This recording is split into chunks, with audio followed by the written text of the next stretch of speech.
देखो रिकॉर्डिंग का मैसेज है, स्क्रीन शेयर है। Yes ma'am.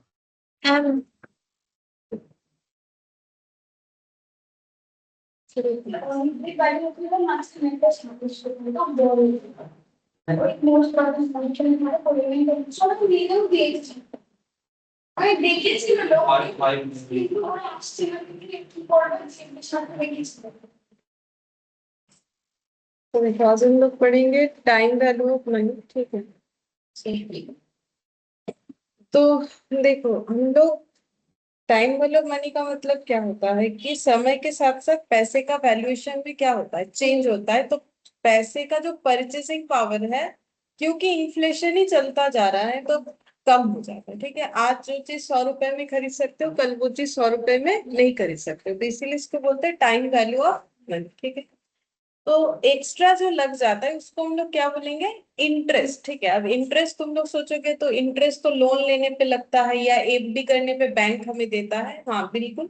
लेकिन बैंक हम पे कोई एहसान नहीं करता है। ठीक है, बैंक हम लोग को जो एक्स्ट्रा देता है, जैसे कि एफडी आज रख रहे हो तो क्या आप आज ही एफडी का रिटर्न मिल जाता है? नहीं, एफडी जैसे 14 मंथ हो, 6 मंथ हो सकता है, 1 ईयर, कुछ भी हो सकता है। ठीक है, तो जितने पीरियड के लिए हम लोग बैंक के पास पैसा रख रहे हैं, उतने पीरियड के ऊपर बैंक हमें क्या देगा, इंटरेस्ट। अब इंटरेस्ट क्यों देता है, क्योंकि देखो आज अगर 100 रुपए रख रहे हैं तो 6 मंथ्स बाद 100 रुपए का परचेसिंग पावर उतना नहीं रहेगा। तो जितना से कम हो जाएगा, मतलब कम in the sense purchasing power कम होने का मतलब ये 100 में कुछ एडिशन करना पड़ेगा, तब हम 100 के बराबर वैल्यू मुझे मिल सकता है। ठीक है, तो फिर मान लो ये हो गया 105 रुपए, 6 मंथ्स बाद 100 रुपए का परचेसिंग पावर, तो बैंक हमें इतना इंटरेस्ट दे देगा ताकि ये कितना बन जाए, 105 हो जाए। ये जस्ट एक एग्जाम्पल है। तो लोन के लिए भी वही होता है। ठीक है, हम लोग बैंक से मान लो लोन ले लिए 10 लाख का। ठीक है, अब हम लोग बोलेंगे ये लोन है 5 साल का, तो 5 साल बाद अगर बैंक को बोलेंगे 10 लाख, या फिर मान लो हम लोग ईएमआई भर रहे हैं, तो जो भी हो, तो ईएमआई में क्या लगता है, जैसे ये जो हम लोगों ने लास्ट क्लास एक क्वेश्चन किया था ना, पार्टनरशिप में लोन वाला, तो वहां पर भी तो हम लोगों ने दिखाया था कि जो इंस्टॉलमेंट है उसमें क्या जोड़ना पड़ता है, इंटरेस्ट। क्यों, जैसे कोई बोला कि 10,000 रुपए हम 4 बार में देंगे, तो 2,500 करके हो रहा है मान लो पर एनम। ठीक है, तो ये 4 साल में देंगे, तो अब ये 2,500 करके ही लेगा, तो उसको तो लॉस है। आज 10,000 मिल जाए, उसका जो परचेसिंग पावर है 2,500 करके जब 4 बार में मिलेगा, मतलब 4 साल में, एक एक साल के गैप में, तो फिर इसका परचेसिंग पावर और उसका परचेसिंग पावर में क्या हो जाएगा, डिफरेंस। जैसे 10,000 का आज जो वैल्यू है और ये 10,000 पार्ट पार्ट में मिलेगा, तो उसका वैल्यू थोड़ी ना वो होगा। 2,500 का आज का वैल्यू, फिर नेक्स्ट 2,500 का आज का वैल्यू, फिर नेक्स्ट 2,500 का आज का वैल्यू, और नेक्स्ट 2,500 का आज का वैल्यू सेम नहीं होगा। ठीक है, रिसिप्ट जिस पॉइंट पे हो रहा है उस पॉइंट पे हमें वैल्यूएशन करके देखना चाहिए, तो हम लोग सिमिलर वैल्यूएशन मतलब इक्विवेलेंट कर सकते हैं, समझ सकते हैं। ठीक है, तो इसीलिए इंटरेस्ट का कंसेप्ट आता है। ठीक है, अब इंटरेस्ट रिसिप्ट भी हो सकता है, और क्या हो सकता है, पेड भी हो सकता है। ठीक है, रिसिप्ट और रिसीवेबल, और पेड और पेबल। तो रिसिप्ट भी हो सकता है इंटरेस्ट, पेड भी हो सकता है। अगर लोन लिए हो तो इंटरेस्ट देना पड़ेगा। ठीक है, और अगर किसी को लोन दिए हो या कुछ एफडी वगैरह किए हो तो इन रिसिप्ट होगा इंटरेस्ट। ठीक है, अच्छा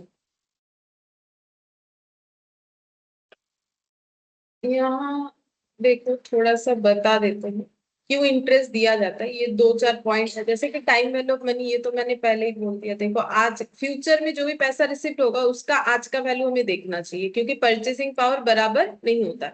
time value of money means that the value of unity of money is different in different time period. अलग अलग टाइम पे अलग अलग हो जाएगा पैसे का वैल्यू। ठीक है, the sum of money receipt in future, अगर फ्यूचर में मुझे जैसे मैंने बोला 2500 2500 2500 मिलने वाला है, उसका वैल्यू आज के हिसाब से क्या है, कम है। ठीक है, जैसे आज मुझे कोई 2500 देगा और एक साल बाद मुझे 2500 देगा, दोनों बात सेम नहीं है। या फिर दूसरे तरीके से बोलो तो प्रेजेंट जो वैल्यू है पैसे का, वो कुछ दिन बाद अगर रिसीव करोगे तो उसका वैल्यूएशन क्या हो जाएगा, आज से कम हो जाएगा, ठीक है। तो इसीलिए since a money received today has more valuable, rational investor would prefer current receipt to future receipt। तो क्योंकि आज के डेट पे जो मिल रहा है उसका वैल्यू अगर एक साल बाद सेम वैल्यू का लोगे तो सेम नहीं होता है, तो इसीलिए रैशनल मतलब जिनको समझ है, ठीक है, रैशनल इन्वेस्टर हमेशा चाहते हैं कि पैसा मुझे जो मिलना है फ्यूचर से अच्छा है आज। जैसे मैंने बोला, कोई मुझे बोला कि ठीक है आपको अभी 1000 नहीं देंगे, 1 मंथ बाद आपको 1000 दे देंगे, लेकिन अगर मुझे टाइम वैल्यू मनी का समझ है तो हम ये सोचेंगे कि मुझे 1000 आज ही मिल जाए, वो चीज लिखा हुआ है, ठीक है। If they postpone their receipt, अगर कोई पोस्टपोन करता है तो उस पर इंटरेस्ट चार्ज किया जाता है, ठीक है। अब कोई करेगा नहीं करेगा वो तो अलग बात है, लेकिन करना तो चाहिए, ठीक है। अब कोई बोलेगा ठीक है 1 महीने के लिए हम इंटरेस्ट चार्ज नहीं करेंगे, वो अपना मन है, बट करना चाहिए। अब देखो अपॉर्चुनिटी कॉस्ट क्या बोल रहा है, अपॉर्चुनिटी कॉस्ट के लिए भी इंटरेस्ट चार्ज किया जाता है। तो अपॉर्चुनिटी कॉस्ट का मतलब क्या है कि अपॉर्चुनिटी कॉस्ट का मतलब एक बार मैंने बोला भी था शायद क्लास में, तुम लोग को याद है कि नहीं पता नहीं, अकाउंट्स क्लास में बोला था कि अगर हम लोग कोई एक चीज कर रहे हैं तो हम लोग दूसरा चीज नहीं कर सकते। देखो यहाँ पर वही चीज बोला है, the lender has a choice between using his money in different investment. मतलब जो पैसा उधार देता है, ठीक है, तो उसके पास चॉइस है कि वो किसी को पैसा उधार देगा या किसी और जगह पे इन्वेस्ट करेगा, ठीक है। जैसे तुम लोग के पास कुछ पैसा है तो तुम लोग उस पैसे से क्या कर सकते हो, उससे बिजनेस कर सकते हो, ठीक है, उससे चाहो तो फिक्स्ड एसेट खरीद सकते हो, उसको बैंक में रख सकते हो, ठीक है, कुछ भी कर सकते हो। तो ये तो हम लोग का चॉइस है, लेकिन एक चीज करोगे तो दूसरा नहीं कर पा रहे, ठीक है। If he choose one he forgoes the return from all other. अब ऐसा मत सोचो कि मेरे पास ना 10 लाख है, हम इधर इतना लगाएंगे उधर उतना लगाएंगे, तब हम ये कंसेप्ट नहीं समझा पाएंगे। मतलब सोच लो कि मुझे वो पैसा एक ही कहीं जगह पे इन्वेस्ट करना है। अब बात ये है कि जहां करोगे दूसरे जगह पे नहीं कर, मान लो बैंक में रख दिया तो बिजनेस नहीं कर पाओगे, बिजनेस कर रहे हो तो फिर बैंक में नहीं रख पाओगे। तो बोल रहा है in other words lending incurs an opportunity cost due to the possible alternative uses of the lent money। तो बोल रहा है कि अगर दूसरे तरीके से बोले कि अगर हम लोग किसी को उधार दे रहे हैं, ठीक है, तो वहां पर हम लोग का अपॉर्चुनिटी कॉस्ट क्या हो रहा है, हम लोग इस बात का भी इंटरेस्ट चार्ज कर सकते हैं कि देखो अगर हम बिजनेस करते ना मुझे ज्यादा रिटर्न मिलता, लेकिन मैंने क्या किया, मैंने ये पैसा तुमको दिया है उधार, ठीक है, तो उसके बदले मुझे क्या मिलना चाहिए, इंटरेस्ट। तो हम उस हिसाब से इंटरेस्ट चार्ज कर सकते हैं। ये ऐसा एक क्वेश्चन पार्टनरशिप में तुम लोगों ने देखा था कि जब हम लोग गुडविल कैलकुलेट कर रहे थे कि उसका रिटर्न कितना आया था, 10% और 2% मिला के 12% आया था, अगर याद आ रहा है तो, ठीक है। तो वहां पर ऐसा ही कंसेप्ट था। और इन्फ्लेशन के लिए तो होगा, इन्फ्लेशन के लिए क्या होता है, इकोनॉमिकली हमेशा इन्फ्लेशन दिखता है, तो इन्फ्लेशन की वजह से परचेसिंग पावर कम हो जाता है, ठीक है, जितना भी पैसा कमा लो कम पड़ते जा रहा है, क्यों, क्योंकि इन्फ्लेशन। और लिक्विडिटी प्रेफरेंस तो बोल रहा है people prefer to have their resource available in a form that can immediately be converted into cash rather than form of takes time और मनी टू रियलाइज। तो बोल रहा है कि इंटरेस्ट का कंसेप्ट इसीलिए आया कि लोगों को पैसा ज्यादा पसंद है, मतलब जो भी एक्स्ट्रा देना है पैसे के थ्रू से दो, तो इंटरेस्ट दोगे तो वो भी क्या है, पैसा हो गया। क्यों, पैसे को हम लोग किसी भी चीज में कन्वर्ट कर सकते हैं क्योंकि ये लिक्विड होता है, ठीक है, इसीलिए। तो इसीलिए लिक्विडिटी प्रेफरेंस के लिए भी इंटरेस्ट का कंसेप्ट आया हुआ है। और रिस्क फैक्टर तो देखो अगर रिस्क बेयर करोगे तो उसके लिए एक्स्ट्रा कुछ रिटर्न मिलना चाहिए, ठीक है। तो जैसे बैंक लोन देता है तो उसके लिए रिस्क तो है ना, देखो रिस्क है मतलब अब तुम लोग बोलोगे कि बैंक तो मॉर्गेज वगैरह रखता है, ऐसे ही तो करता नहीं है, लेकिन जो भी प्रॉपर्टी मॉर्गेज रख रहा है तो वो 2 मिनट में उससे रिकवरी भी तो नहीं हो जाता है ना। ऐसा थोड़ी है कि मान लो मैंने कोई घर लोन पे लिया है, अब हम लोन पे नहीं कर पा रहे तो बैंक मुझे एक दिन में आके थोड़ा ना घर से निकाल देता है, पहले तो वार्निंग देता है, ठीक है, उसके बाद मेरा ड्यू बढ़ते जाता है बढ़ते जाता है, फिर जब देखेगा कुछ नहीं हो रहा है फिर कुछ लीगल नोटिस भेजेगा, लेकिन उसमें तो उसका लॉस होते जा रहा है उसको। अब फिर मेरा प्रॉपर्टी मेरे से लेगा छीनेगा, ठीक है, फिर उसके बाद उसको बेचेगा, फिर उसको पैसा रिकवर होगा, तो उसमें रिस्क तो है, ठीक है। मॉर्गेज अगर आप दे भी रहे हो फिर भी आपका रिस्क तो है कि आपका इतना समय लग जाएगा इस चीज को, तो आपका तो उसमें नुकसान हो रहा है। तो there is always a risk that borrower will go bankrupt, ठीक है, तो बैंकरप्ट हो गए बोल के तो पैसा नहीं दे पा रहे, नहीं तो देंगे, और otherwise default on the loan. Risk is determinable factor in fixing rate of interest. तो बोल रहा है रेट ऑफ इंटरेस्ट जब लगाओगे तो रिस्क फैक्टर को भी ऐड कर दो, मतलब रेट ऑफ इंटरेस्ट कितना होना चाहिए। बोल रहा है कि बैंक लोन दे रहा है, बैंक बोल रहा है अच्छा इसको लोन देने में मेरा इतना रिस्क है, क्या पता बैंकरप्ट हो जाए, ठीक है, तो पर्सन टू पर्सन वेरी करता है। तो वैसे बैंक का लोन का इंटरेस्ट नॉर्मली फिक्स होता है, फिक्स्ड इन द सेंस जैसे मान लो कि होम लोन लिया तो इतना, ये लोन लिया तो उतना, बट हम एक कंसेप्ट बता रहे हैं कि इसमें रिस्क फैक्टर को भी कंसिडर कर लिया जाता है कि हम किसी को उधार दे रहे हैं तो उसमें इतना रिस्क है तो तो हम इंटरेस्ट इतना लगाएंगे, लिक्विडिटी प्रेफरेंस के लिए इतना लगाएंगे, इन्फ्लेशन के लिए इतना लगाएंगे, अपॉर्चुनिटी कॉस्ट के लिए इतना लगाएंगे, ये सब मिला के इंटरेस्ट डिसाइड किया जाता है। ठीक है, समझ में आया इंटरेस्ट कैसे डिसाइड किया जाता है? ठीक है चलो, और यहाँ पर वैसा खास कुछ हमें समझने वाला है नहीं, हम लोग क्वेश्चन कर सकते हैं, उसके पहले हम कुछ फॉर्मूला जो है वो बता सकते हैं। अच्छा, सबसे पहले हम लोग पढ़ेंगे सिंपल इंटरेस्ट। सिंपल इंटरेस्ट में क्या होता है, देखो हम एक एग्जांपल से बता देते हैं। मान लो मिस्टर ए ने मिस्टर बी को कुछ पैसा उधार दिया है, ठीक है, कितना दिया है 5000 फॉर 2 years। तो जैसे ही उधार दिया है तो इंटरेस्ट का बात आ जाएगा eight the rate of 2% per annum करके, इंटरेस्ट के हिसाब से इन्होंने क्या दिया है, लोन दिया है। ठीक है, अब हम लोग को ये कैलकुलेट करके बताना है कि मिस्टर ए को इंटरेस्ट कितना मिलेगा। तो कैसे निकालोगे, ये देखो 2 साल का लोन है, ठीक है, कितना दिया है 5000। तो इसको हम लोग बोलते हैं, उधार देने वाले अमाउंट को बोलते हैं प्रिंसिपल, या फिर इसको क्या बोल सकते हो, इनिशियल वैल्यू। इनिशियल वैल्यू, ठीक है, इस अमाउंट को बोला जाता है प्रिंसिपल या फिर इनिशियल वैल्यू या इनिशियल अमाउंट, जो भी बोल सकते हो। अच्छा, अब ये 5000 देखो 1 साल तक पहले वाले केस में जो है ड्यू रहा, ठीक है, तो 2% पर एनम, 2% का मतलब होता है 2/100। ठीक है, तो अगर किसी को 100 रुपीज हम उधार दे रहे हैं तो कितना उससे इंटरेस्ट लेंगे 2, इसका मतलब तो ये है ना 2 इंटरेस्ट, फिर 100 क्या हो जाएगा, इंटरेस्ट किस पे लगता है, प्रिंसिपल पे। ठीक है, तो इसका मतलब ये हो गया कि 100 रुपए उधार देने पे 2 रुपए इंटरेस्ट, तो 1 रुपए उधार देने पे इंटरेस्ट कितना 2/100। तो 5000 उधार देने पे इंटरेस्ट कितना 5000 इंटू 2/100। तो इसी चीज को तुम लोग ऐसे लिखते हो 5000 इंटू 2% या 2/100 इंटू 1 साल का है तो 1 ईयर, मतलब 5000 रुपए 1 साल के लिए हम लोग यूज कर रहे हैं किसी और का, उसके बदले हमें क्या देना पड़ेगा, इंटरेस्ट, मतलब मिस्टर बी को। तो इंटरेस्ट का अमाउंट कितना हो जाएगा 100। ठीक है, तो यहाँ पर 100 हो जाएगा। अच्छा, फिर जब नेक्स्ट ईयर जा रहे हैं तो फिर से कितना उधार अमाउंट है 5000 अगेन। ठीक है, इंटरेस्ट रेट कितना, वही 2%, और अब फिर से कितने दिन के लिए पैसा यूज करें 1 ईयर। ठीक है, क्योंकि पहले का 1 ईयर का तो कैलकुलेट कर लिया, तो फिर से कितना इंटरेस्ट आ जाएगा 100। ठीक है, तो यहाँ पर ये जो 2% है इसको हम लोग स्मॉल आई से डिनोट कर सकते हैं या स्मॉल आर से डिनोट कर सकते हैं। ठीक है, स्मॉल आई या फिर स्मॉल आर से डिनोट किया जाता है। ठीक है, और ये जो 100 है इंटरेस्ट, इसको आई से डिनोट करते हैं, कैपिटल आई से। ठीक है, इसको कैपिटल आई से डिनोट करते हैं। तो पी मतलब principal, R rate of interest, और आर और स्मॉल आई का मतलब होता है रेट ऑफ इंटरेस्ट, जो कि परसेंटेज में दिखाना पड़ता है हमेशा, क्योंकि रेट है, रेट तो परसेंटेज में होगा ना, रेट लैंग्वेज का मतलब ही तो परसेंटेज हो गया। और आई, अगर कैपिटल आई लिख रहे हैं तो इसका मतलब होता है इंटरेस्ट अमाउंट। जैसे कि यहाँ पर इस क्वेश्चन में इंटरेस्ट अमाउंट कितना हुआ मिस्टर ए के लिए 200, मिस्टर ए को 200 देना पड़ेगा और मिस्टर बी को 200 मिलेगा। अब इनका पेबल जैसा है वैसा, अगर बोलेगा कि दोनों साल में मिला के दे दो तो वैसा, और अगर बोलेगा कि हर साल करके दे दो तो 100 रुपए दे देगा। ठीक है, अच्छा, अब यहाँ पर अमाउंट बोल के लिखो, ए फॉर होता है अमाउंट। अमाउंट का मतलब क्या है कि अगर ये कैलकुलेट करे कि 5000 उधार लेने पे मिस्टर ए को कितना पड़ा, मिस्टर बी को कितना वापस करना पड़ा टोटल, तो कितना वापस करना पड़ा 5200। 5000 तो देखो देना ही पड़ेगा, किसी से हम 5000 ले रहे तो 5000 तो उसको देंगे, एक्स्ट्रा कितना दिया 200। ठीक है, तो यहाँ पर ईयर एंड में अगर देखें तो मिस्टर बी को पड़ा 5200, 5000 के बदले। ठीक है, या फिर मिस्टर ए को 5200 मिलेगा 5000 देने के बदले।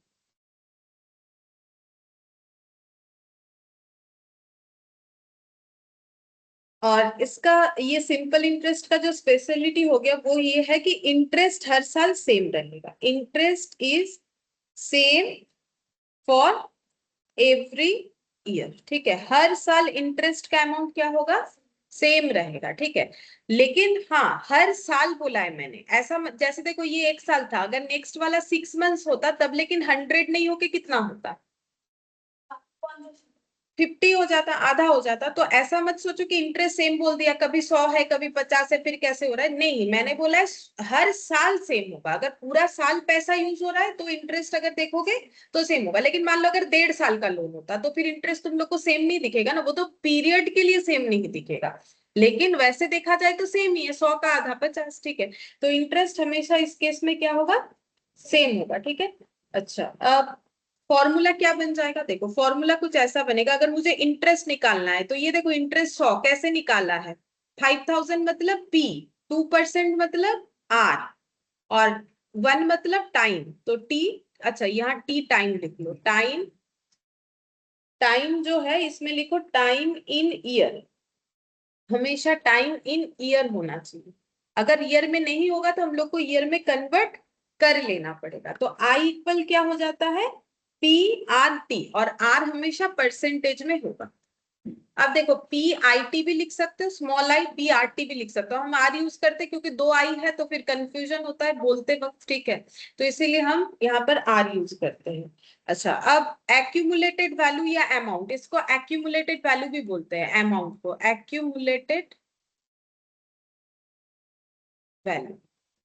एक्यूमुलेटेड वैल्यू मतलब टोटल। तो वो कैसे निकला, 5000 में कितना ऐड करने से निकला, इंटरेस्ट। तो 5000 को क्या बोलते हैं, पी, इंटरेस्ट को क्या बोल रहे हैं, आई। तो एक्यूमुलेटेड वैल्यू क्या हो जाएगा, ए equal to P plus I, ठीक है। तो देखो, बाकी फॉर्मूला याद करने का मुझे नहीं लगता है कोई भी जरूरत है। हम लोग नॉर्मल, तुम लोग अकाउंट्स में ये जो कंसेप्ट है कि इतना अमाउंट, ये लोन का इंटरेस्ट, ये सब निकालते रहते हो, तो फॉर्मूले का कोई जरूरत वैसा तो है नहीं। बाकी कभी कभी क्वेश्चन में हमें बोल देता है पी का मतलब इतना, ये इतना, तो कितना होगा, तो इसीलिए पता होना चाहिए, ये इसीलिए थोड़ा सा लिख दिया, ठीक है। इसको आई से डिनोट, मतलब कौन सी चीज को किस चीज से डिनोट करते हैं वो मेन है, ताकि समझ में आए कभी भी हमें क्वेश्चन में ऐसा दे दे तो। अच्छा, अब हम लोग एग्जाम्पल 1 से स्टार्ट करते हैं, ठीक है। तो बोल रहा है how much interest will be earned on 2000 at 6% simple interest for 2 years। तो सबसे पहले बोलो कि how much interest will be earned on 2000। तो 2000 क्या है, प्रिंसिपल है, एट 6%, तो 6% क्या है, आर है, ठीक है। सिंपल इंटरेस्ट फॉर 2 years, तो 2 क्या है, टाइम है। निकालने क्या बोला है, इंटरेस्ट मतलब आई। कितना इंटरेस्ट अर्न कर लोगे अगर 6% पर एनम करके इंटरेस्ट रेट है 2 years के लिए, तो निकालो 240। तो क्वेश्चन तो हम लोग का कुछ ऐसा है, 2 years का प्रिंसिपल कितना है, 2000, ठीक है, और eight the rate of 6% per annum, ये हम लोग का हो गया आर, ठीक है। अच्छा, हम लोग को निकालने क्या बोला है, इंटरेस्ट, इंटरेस्ट कितना। तो हम लोग कैसे निकालेंगे, I equal to P into R into T, ठीक है। तो पी कितना है, 2000, आर कितना है 6%, टी कितना है 2 years, ठीक है। ये देखो, ये 2 years हो गया, तो यहाँ पर हो जाएगा 200। और अगर इंडिविजुअली कैलकुलेट, जो कि जरूरत नहीं, इंडिविजुअली कैलकुलेट करके करोगे क्या, हम लोग को तो एग्जाम में पूरा ही करना है।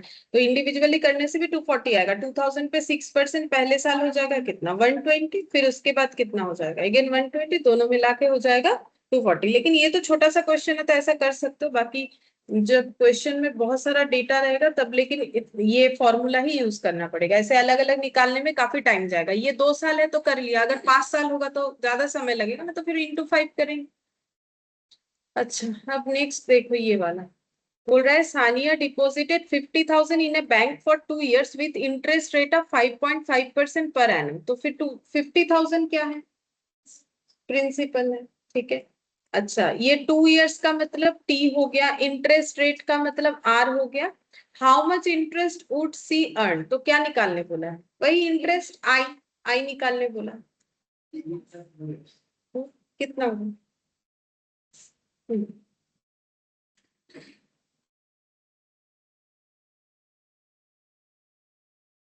पी कितना है 50,000, टी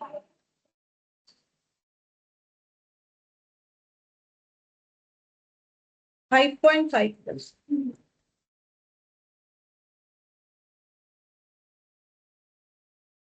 50,000 5 पॉइंट कितना आ जाएगा 5।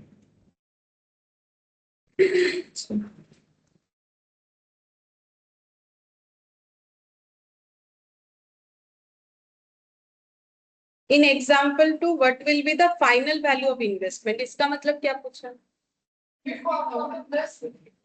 फाइनल वैल्यू ऑफ इन्वेस्टमेंट मतलब इतना पैसा लगा के कितना, एक्यूमुलेटेड अमाउंट या अमाउंट, ठीक है। तो फाइनल वैल्यू कितना हो जाए?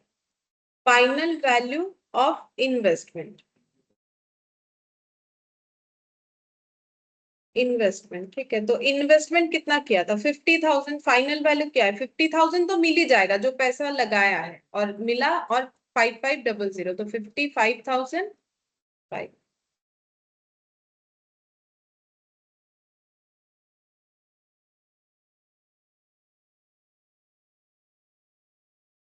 ये 3 होगा।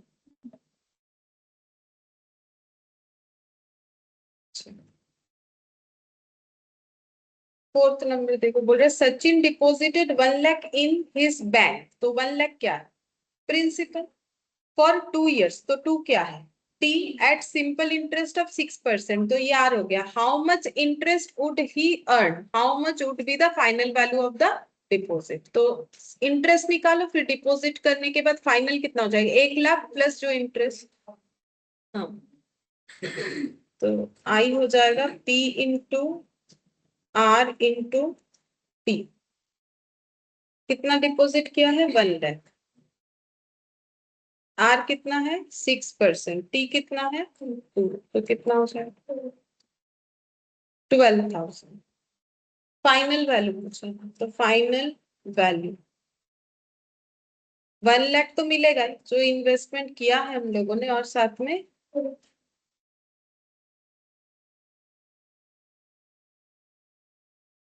1,12,000।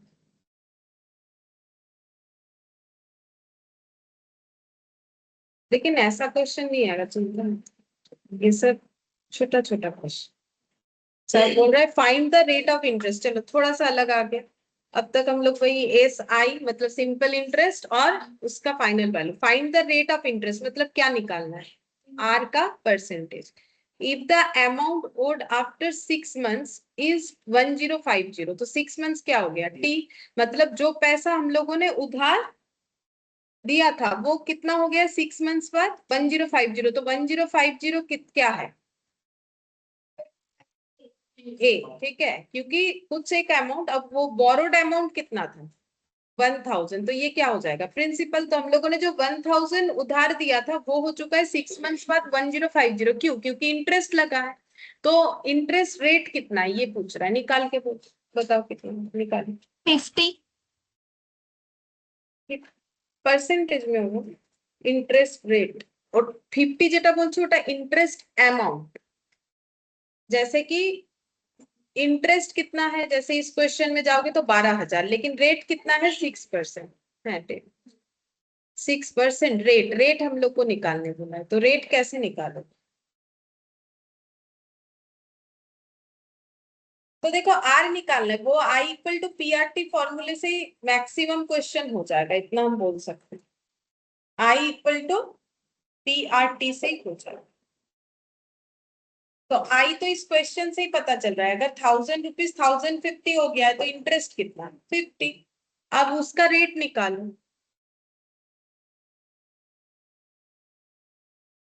मतलब ये क्वेश्चन कुछ इस तरीके से है। 6 months, ये देखो हम ड्रॉ करके दिखा देते क्योंकि अलग सा है, तो हम थोड़ा बता देते इसको अपने हिसाब से। 6 months बाद 1,000 रुपीज हो चुका है 1050। तो ये मेरा अमाउंट हो गया, ये मेरा प्रिंसिपल है, ठीक है। तो इंटरेस्ट कितना हुआ 6 months में? इंटरेस्ट है 10%। इंटरेस्ट हो गया मेरा 50 रुपीज। अब हम लोग को बताना है ये 50 कौन से रेट पे दिया गया। तो मैंने क्या बोला, तुम लोग अगर I equal to P R T लगाओगे हो जाएगा। तो ये देखो, P मतलब कितना? 1,000। R निकालना पड़ेगा। T मतलब कितना? मैंने लिखा है देखो फॉर्मूले में, T को हमेशा ईयर्स में दिखाना पड़ेगा, ठीक है। तो टी यहाँ पर 6 मंथ्स है, बट इससे फॉर्मूला नहीं बनेगा। 6 मंथ्स की जगह तुम लोग को 6/12 हाँ ईयर दिखाना पड़ेगा। तो ईयर दिखाने से कैसे दिखाओगे? Good evening sir. Good evening ma'am. तो देखो 6 मंथ्स मतलब कितना ईयर होता है? 12 मंथ्स में 1 ईयर, तो 1 मंथ्स में 12 मंथ्स में 1 ईयर, 1 मंथ में 1/12, तो 6 मंथ्स में क्या होता है? इंटू 6, तो इसीलिए लिखा जाता है 6/12। ठीक है, तो ईयर में कन्वर्ट करना पड़ेगा जो भी हम लोग का टी का वैल्यू होगा। अगर ईयर में है तो अच्छा, नहीं है तो कन्वर्ट करना पड़ेगा। तो ये कितना हो गया? 6/12 ईयर। तो यहाँ पर कर लो 6/12 और आई कितना है? 50। अब कैलकुलेशन करो तो पता चल जाएगा। तो कैसे कैलकुलेट करोगे? इधर कर लो, ये रहा 1000। ठीक है, 1000 इंटू 6 डिवाइडेड बाई 12 कितना आ गया? 500। तो 50 equal to 500 into R percent. तो ये 500 इधर डिवाइड कर दो, या फिर ऐसे कर दो आर परसेंट इक्वल टू 50/500। तो 50/500 कितना हो जाएगा? 0.1। ठीक है, तो आर परसेंट 0.1, लेकिन परसेंट मतलब क्या होता है? R/100। परसेंट मतलब तो R/100 है ना, तो 0.1, तो आर कितना हो जाएगा? 100 इंटू 0.1 यानी कि 10%। लेकिन इतना सब करने का जरूरत नहीं। तुम लोग एक काम कर सकते हो, यहाँ जब आर निकालने बोलेगा परसेंटेज यूज नहीं करके बाद में परसेंट लगाओगे तो भी हो जाएगा। सिर्फ आर को आर रख देना तो आसानी से आंसर आ जाएगा। अगर आर को आर रखोगे तो आर इक्वल टू 0.1 हो गया, ये ठीक है। क्योंकि देखो आर परसेंट और आर का मतलब अलग होता है। अगर परसेंटेज लास्ट में लिखोगे तो भी चलेगा। तो ये इतना कैलकुलेट नहीं करना पड़ा, इतना तक कर लिया। अब r इक्वल अगर 0.1 तब भी आएगा। ठीक है, तो फिर r परसेंट कितना हो जाएगा? 10% ऑटोमेटिकली। 100 मल्टीप्लाई जैसे चाहो कर सकते हो। ठीक है, तो इसमें मेन बात क्या है? पूरे चैप्टर में ये याद रखना है कि टी को हम लोग मंथ में अप्लाई नहीं कर सकते। जब भी करना है उसे ईयर में करना है, वो मैंने सिखा दिया। देखो इसमें सिखाने वाला भी कुछ नहीं, फिर भी हम बोल दे रहे 12 मंथ्स मतलब 1 ईयर, तो 1 मंथ मतलब 1/12 ईयर, तो 6 मंथ्स मतलब 6/12 ईयर्स। इसीलिए तो तुम लोग अकाउंट्स वगैरह में करते हो ना, डिप्रिशिएशन चैप्टर में अगर बोला कि 4 महीना डिप्रिशिएशन लगा तो कितना करते हो? तो उसको क्या कर रहे हो? ईयर में ही तो कन्वर्ट कर रहे हो। अच्छा, कौन सा वाला किया? 5। सही, ये वाला देखो, बोल रहा है Rahul invested 70,000 in a bank. तो 70,000 क्या है? Principal at the rate of 6.5। तो ये तो देख के ही पता चल रहा है कि आर है, क्योंकि उसमें परसेंटेज रहता है। तो इसको आइडेंटिफाई करना उतना मुश्किल नहीं है। Simple interest rate, he received 85,925 after the end of term. तो ये क्या है? ए, क्योंकि 70,000 इन्वेस्ट करके, हाँ अमाउंट 85,925 इन्होंने रिसीव किया है। Find out the period for which the sum was invested by Rahul. तो पीरियड का मतलब क्या पूछ रहा है? टी। तो ये पैसा कितने समय के लिए इन्वेस्ट किया गया? टाइम निकालना पड़ेगा।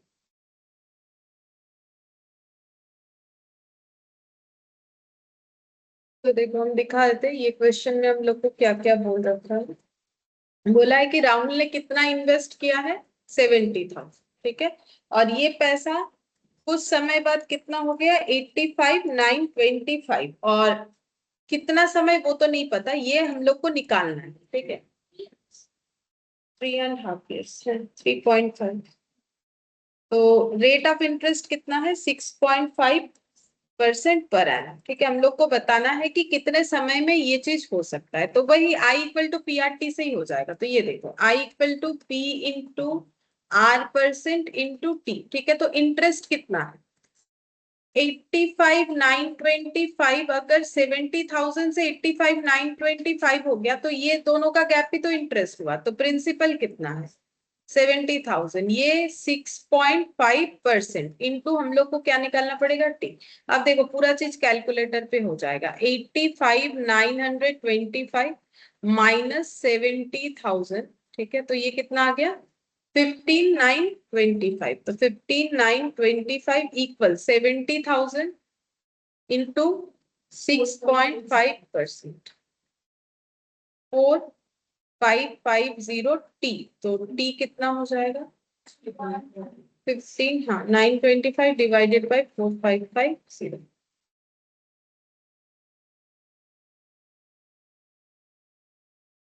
3.5 years, मतलब 3.5 साल।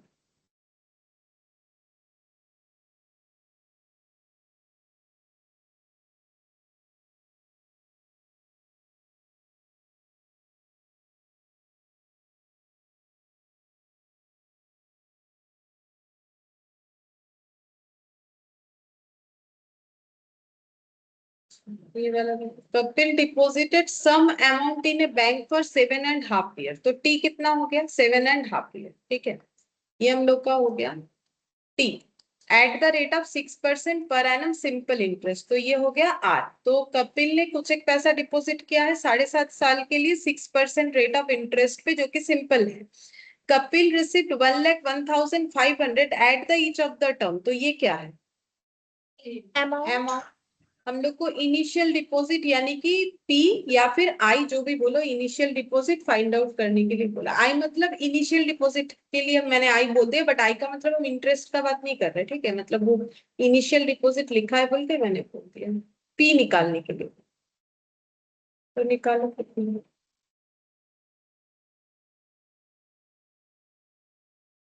तो यहाँ पर क्वेश्चन इस तरीके से है, 7.5 साल, तो 1, 2, 3, 4, 5, 6, 7, इतना सारा नहीं करके हम इसी को 7.5 साल लिखते हैं। 7.5 year, ये पूरा समय। यहाँ पर पी क्या है वो नहीं पता, ए हम लोग को बता दिया है 1,01,500, और ये टी हो गया 7.5 year, आर है 6% पर एनम, पी निकालने के लिए।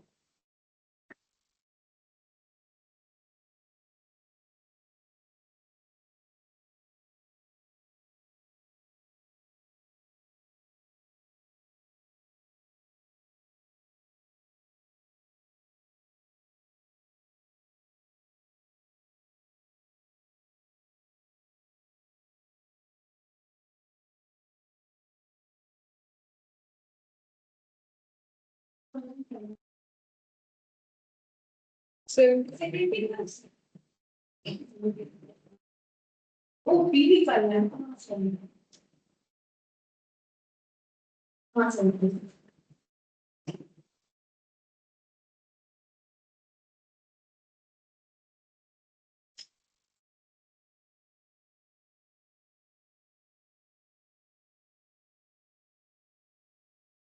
17,000।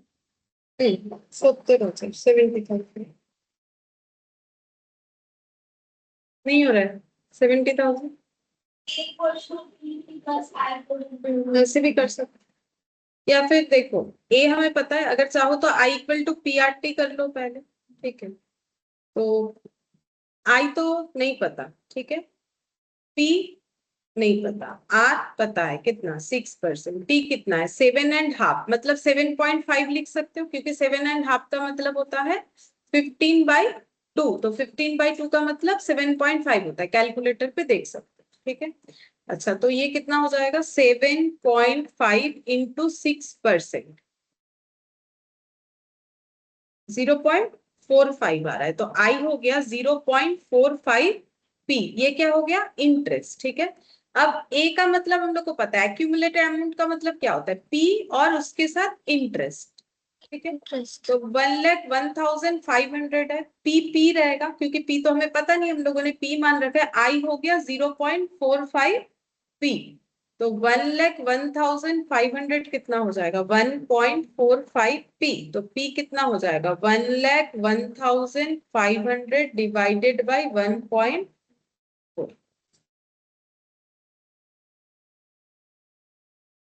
कितना होगा 70।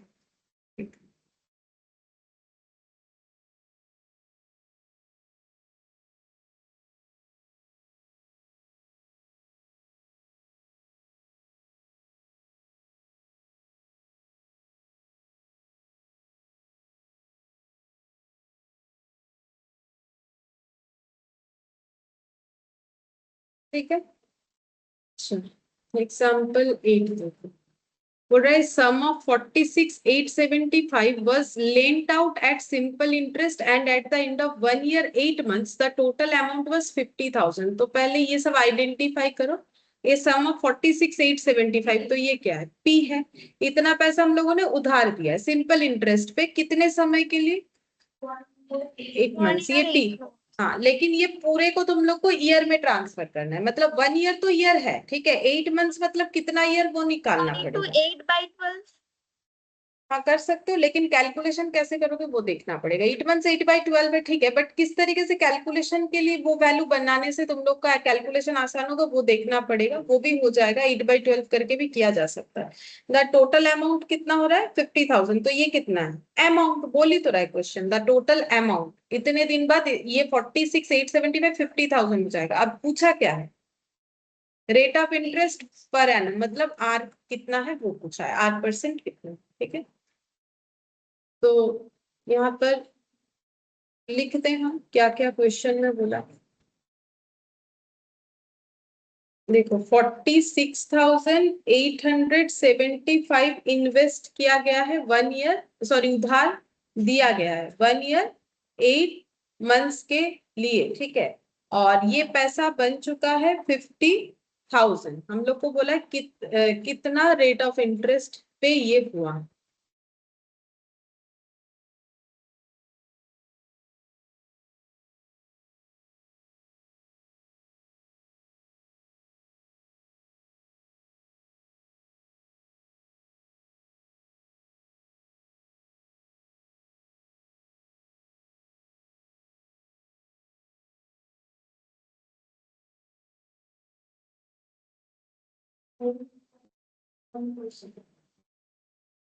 सिर्फ 4%।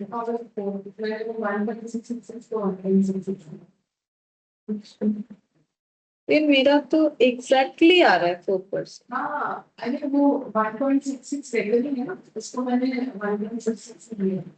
वो भी 1.66 कौन सा, 8 मंथ्स को? टाइम 1 + 8/12।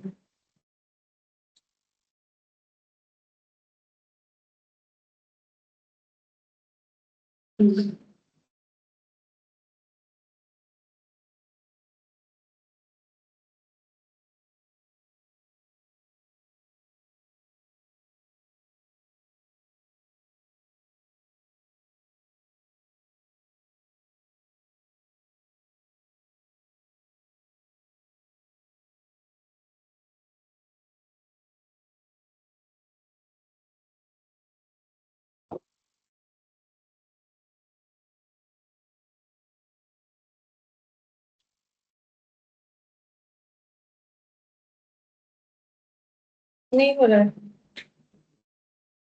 क्यों नहीं हो रहा है? 4%। 4%, हाँ 4%। देखो I = PR/T, तो देखो मैंने बोला है ना, ये इस फॉर्मूले से मैक्सिमम चीज हो जाएगा। तो इंटरेस्ट कितना है, 50,000 बन चुका है, कितना अमाउंट 46,875, तो ये दोनों का गैप ही तो इंटरेस्ट होगा। P कितना है 46,875, ये R तो निकालने के लिए दिया है हमें। T कैसे निकालोगे, तो देखो हम तो ऐसे करते, तुम लोग किसी भी तरीके से कर सकते हो। 1 ईयर का मतलब 12 मंथ्स प्लस कितना कर देंगे 8 मंथ्स, तो कितना हो गया। अब 20 मंथ्स मतलब कितना ईयर, 20/12। वही सेम कंसेप्ट में 6 मंथ्स मतलब अगर 6/12 तो कैसे होता है, 12 मंथ्स मतलब 1 ईयर, 1 मंथ मतलब 1/12, तो 20 मंथ मतलब 20/12, ठीक है। अब ये डिफरेंस कितना आ रहा है, 3125।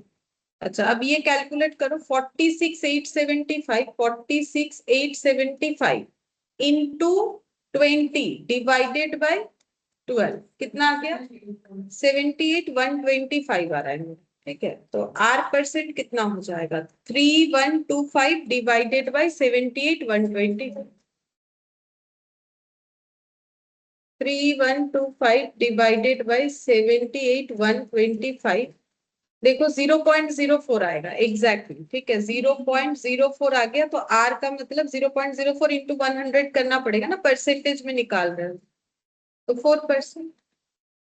तो R% यानी 4%। 5%।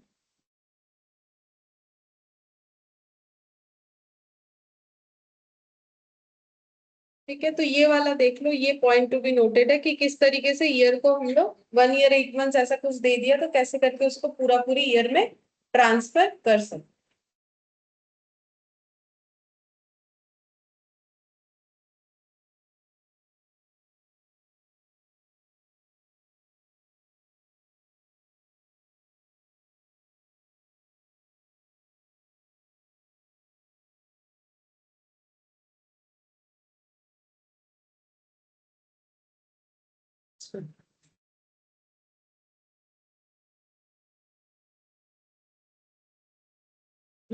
What sum of money will produce 28,600 as an interest in 3 years and 3 months? तो 3 year 3 months क्या है?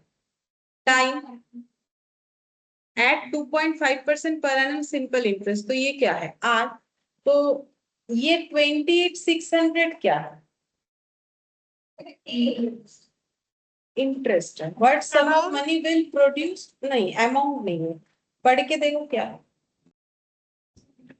What sum of money will produce 28,600, वो क्या है? As an interest. तो 28,600 क्या है? इंटरेस्ट। तो निकालने क्या बोला है? पी। व्हाट सम मतलब कितना पैसा 28,600 इंटरेस्ट प्रोड्यूस करेगा 3 इयर्स 3 मंथ्स बाद अगर इंटरेस्ट रेट है 2.5% पर एनम। ये है क्वेश्चन।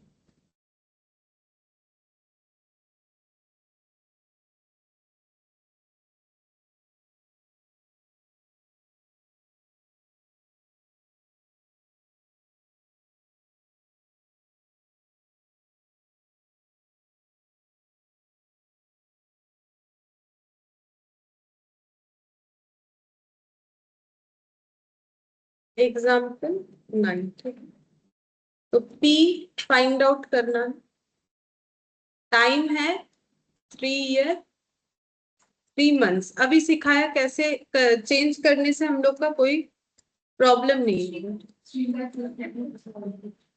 हाँ, 3,52,000। तो 40 मंथ बाई 12। हाँ, 39 months by 12।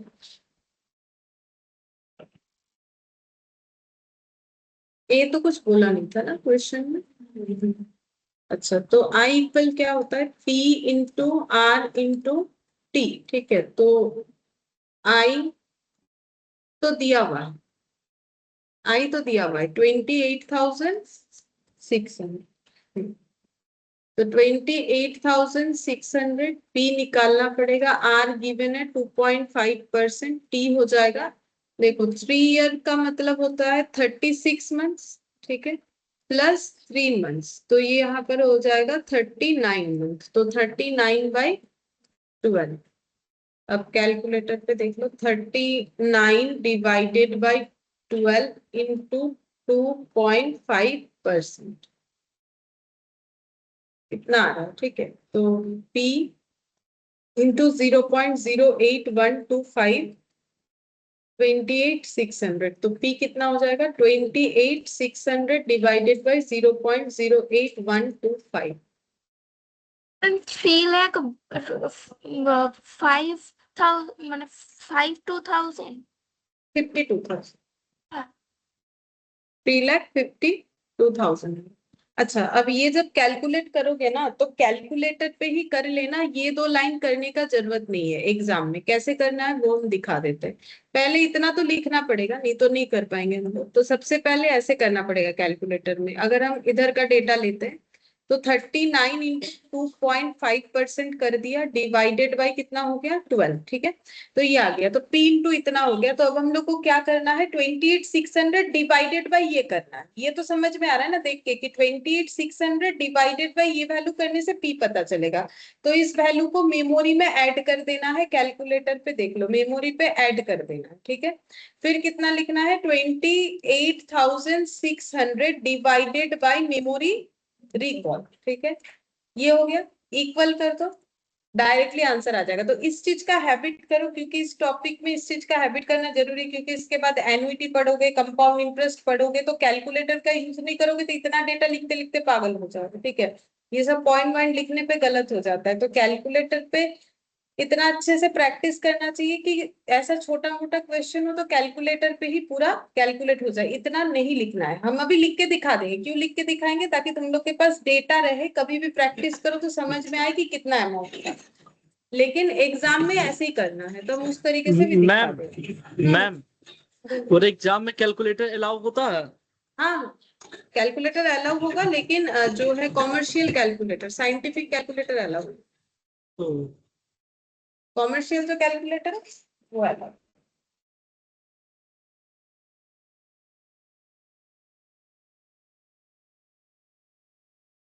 Example 10. In what time will 85,000 amount to 1,57,675 at 4.5% per annum? तो 85,000 क्या है?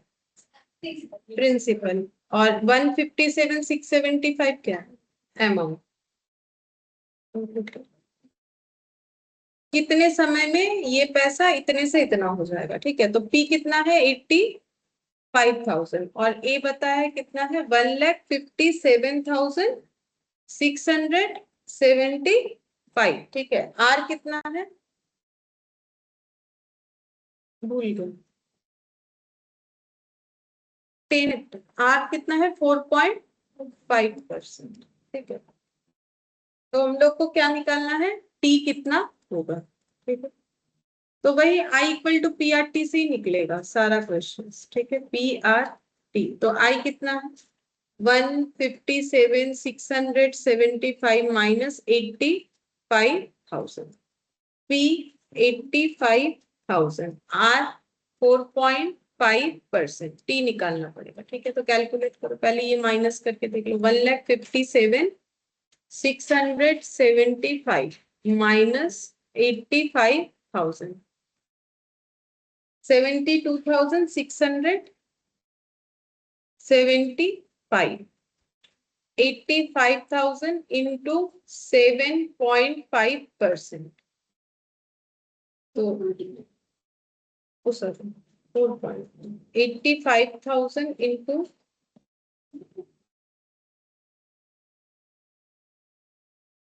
3825 T, वो मेमोरी में प्लस होता है।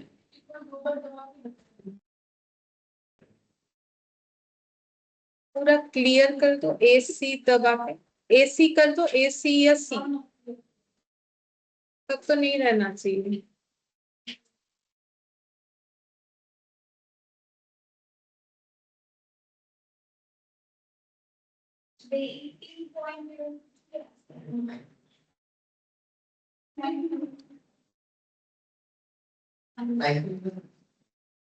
कैलकुलेटर पे नहीं आ रहा है तो तुम लोग का दिखाते हैं कैसे कर। मेरा तो एग्जैक्टली 19 आ रहा है,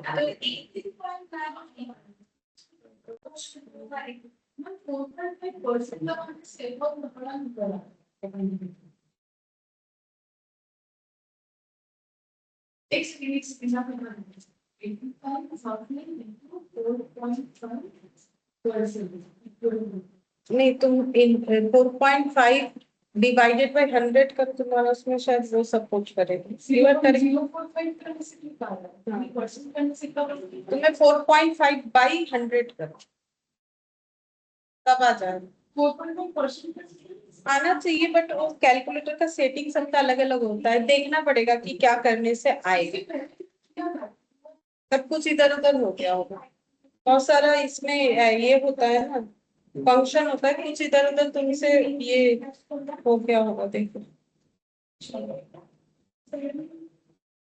आना तो चाहिए, ये मेरा भी तो सेम ही है 4.5।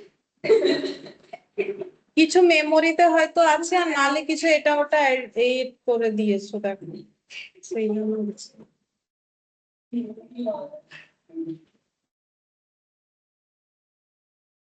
19 years। इसीलिए अपने अपने कैलकुलेटर को अच्छे से समझ लो कि भाई मेरे कैलकुलेटर नहीं, सब सेटिंग एक जैसा नहीं होता है। वैसे भी मेरा जो पुराना मतलब जो सीरीज चेंज होते रहता है, ये देखो, ये जो नंबर है ना, ये सब सीरीज चेंज होते रहता है, तो ये सीरीज के ऊपर कैलकुलेटर का फंक्शन चेंज हो जाता है, ठीक है। तो इसीलिए सब कैलकुलेटर एक जैसा नहीं होगा। जैसे किसी का ये क्या होता है ना, इक्वल इक्वल जीटी फंक्शन नहीं रहता। अभी तो सभी कैलकुलेटर में जीटी फंक्शन रहता है, जो कि इसमें भी ये नया है, वैसे नया वाला ये এটাই জিটি আছে, এটা নতুন কিছুদিন আগে না, কিন্তু আমার যে পুরোনো মানে যখন আমি পড়ছি সেগুলোতে এসব মানে আমারটাতে ছিল না जीटी। আমার যেহেতु আর একটু পুরোনো ছিল, আমি जीटी টা ছিল ना, तो जीटी नहीं रहने से दूसरे तरीके से कैलकुलेट करना पड़ता है। इसलिए अपना कैलकुलेटर का फंक्शन समझ लेना चाहिए, क्योंकि सब में एक जैसा काम नहीं होगा। हम यहाँ पर दिखाएंगे तुम लोग का, ऐसा हो सकता है तुम लोग के कैलकुलेटर में उस तरीके से काम ना करे। अब अपने कैलकुलेटर को ठीक से नहीं समझ कैलकुलेटर पे करने जाओगे, और अगर पता नहीं है कि तुम्हारा कैलकुलेटर कैसे है, तो फिर अगर 19 की जगह कुछ और अब देखो बहुत ज्यादा आया तो लिख के नहीं आओगे ऑब्वियसली। ईयर तो कोई 1000-12,000 तो होगा नहीं कि इतना पैसा इतने दिन में इतना हो जाएगा। लेकिन मान लो 19 की जगह 20 आ रहा है कि 22 आ रहा है, तो लिख के आ जाओगे। लेकिन उसके लिए तो ऑप्शन में भी होना चाहिए। मान लो कुछ नहीं है, नन ऑफ दिस है, नन ऑफ दिस में टिक करके आ जाओगे। तो इसीलिए कैलकुलेटर पे करने का मतलब ये है कि अपना अपना कैलकुलेटर का फंक्शन समझ लो कि क्या करने से तुम लोग के कैलकुलेटर पे क्या होता है, ठीक है। उसीलिए इसको अब प्रैक्टिस करना जरूरी है। अगर नहीं पता चलेगा तो कुछ भी करके आओगे, फिर कुछ नहीं मिलेगा तो नन ऑफ दिस। और अगर किस्मत अच्छा रहा तो चारों ऑप्शंस रहेगा, तो फिर ढूंढोगे कि क्यों नहीं आ रहा है। अच्छा, कितना नंबर किया हम लोगों ने? 10th। अच्छा, एक्सरसाइज भी आ गया। चलो एक्सरसाइज 4 है, बोल रहा है SI on 3500 for 3 years at 12% per annum. तो एसआई का मतलब सिंपल इंटरेस्ट। तो इंटरेस्ट पूछा है, 3500 क्या है? टी, ठीक है। 3 years मतलब टी, 12% का मतलब ये तो निकल जाएगा ऐसे। 3500 इंटू 3 इंटू 12% है कत? हाँ, 1260 मतलब ऑप्शन बी। ऑप्शन बी होगा, ठीक है। तो एक्सरसाइज 4A क्वेश्चन नंबर 1 हम लोग को निकालने बोला था सिंपल इंटरेस्ट। तो क्या है formula? P into R into T. तो P कितना है? 3500, आर 12% और टी 3। तो कितना आ रहा है? ठीक है, तो वही आंसर है। मैंने और कैलकुलेट नहीं किया, तुम लोगों ने बोला, मैंने लिख दिया। आंसर मैच हो रहा है, 1260 आएगा, ठीक है। ठीक है। हाँ हाँ सर, ये करना भूल गए, चालू करना। कर पाओगे? नहीं कर पाओगे? हम्म? नहीं ये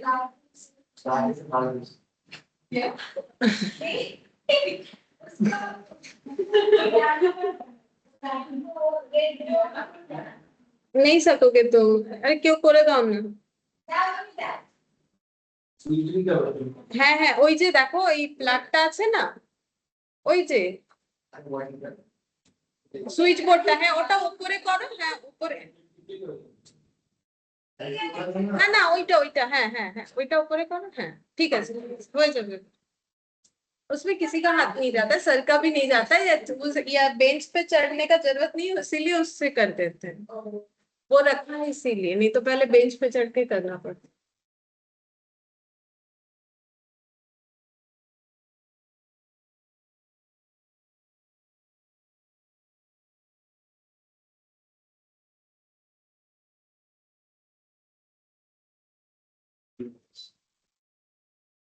अच्छा,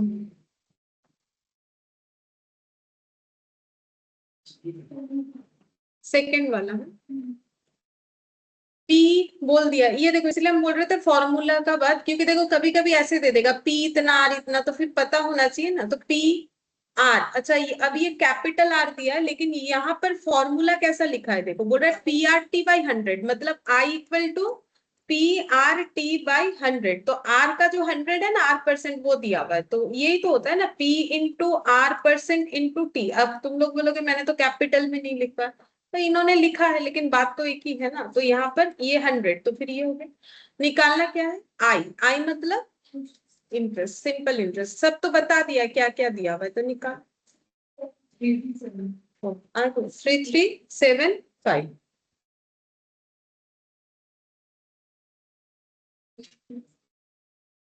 ठीक है, 337।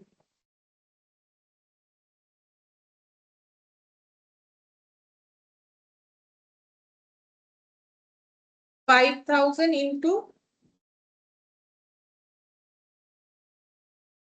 15, ठीक है। ये परसेंटेज नहीं लिखा हुआ है, लेकिन फॉर्मूले में पुट करने बोला है ना, नीचे 100 दिया हुआ है, तो ऐसा मत सोचो कि 15 में परसेंट नहीं दिया है, क्योंकि फॉर्मूला जो है उसमें 100 लिख रखा है इन्होंने। और 4.5 मतलब 4.5, 4.5 का मतलब कत হচ্ছে 3375, ऑप्शन ए सी। ও হ্যাঁ, ए 337, ওটা 3735। হ্যাঁ, अच्छा अब 3 वाला देखो, P बोल दिया है 5000, T1 बोला है, ठीक है। I 300, R निकालने के लिए बोला है 6%, ठीक, निकाल।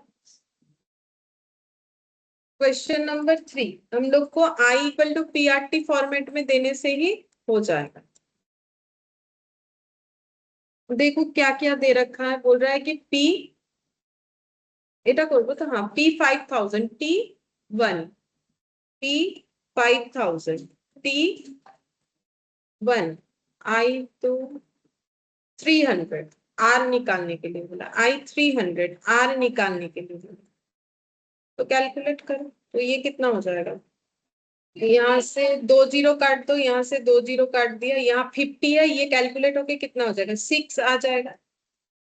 तो R इक्वल टू 6%। मैंने ऐसे कर दिया, तुम लोग चाहो तो कैलकुलेटर पे कर सकते हो। ये 0 0 था, जल्दी हो जाएगा, इसलिए मैंने इस तरीके से यहीं पर कैलकुलेशन कर दिया, कैलकुलेटर पे भी हो जाएगा। आंसर कितना हो गया, ऑप्शन सी।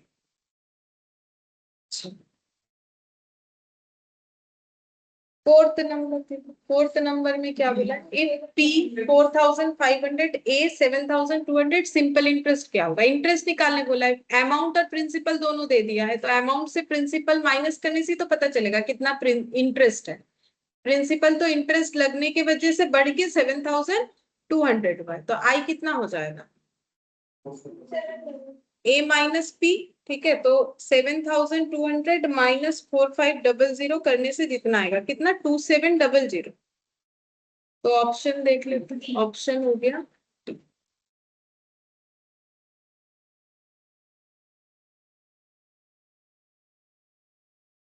P बोल दिया है 12,000, A 16,500, T 2.5 year, rate percent per annum simple interest will B, हाँ मतलब इंटरेस्ट निकालना, हाँ 15% ही है सर, इंटरेस्ट निकालने को ना, निकाल।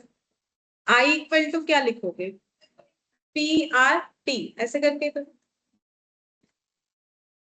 I equal to P into R into T, ठीक है। तो देखो यहाँ पर P कितना है 12,000, A है 16,500, तो इससे इंटरेस्ट पता चलेगा, 12,000 P में लिख दिया, 16,500 माइनस 12,000 करने से हम लोग को क्या पता चल जाएगा, इंटरेस्ट का अमाउंट I, T है 2.5 ईयर, ये तो निकालने बोल रखा है R 15%। हाँ 15%, 2.5 ईयर का मतलब देखो, 2.5 को ऐसे भी लिख सकते हो तुम लोग 5/2, और अगर चाहो तो 2.5, जैसा लिखना चाहो लिख सकते हो, 5/2 लिखोगे तो भी होगा।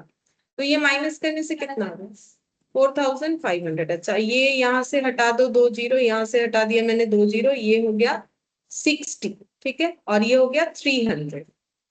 तो आर कितना हो जाएगा, 4500 डिवाइडेड बाई 300, 15, तो आर हो जाएगा 15% per annum, option 15% per annum.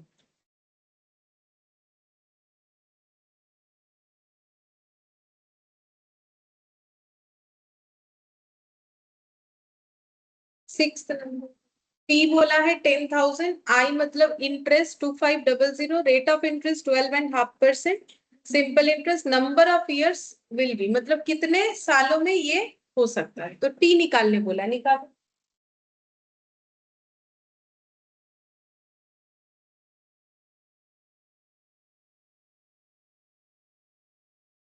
हम्म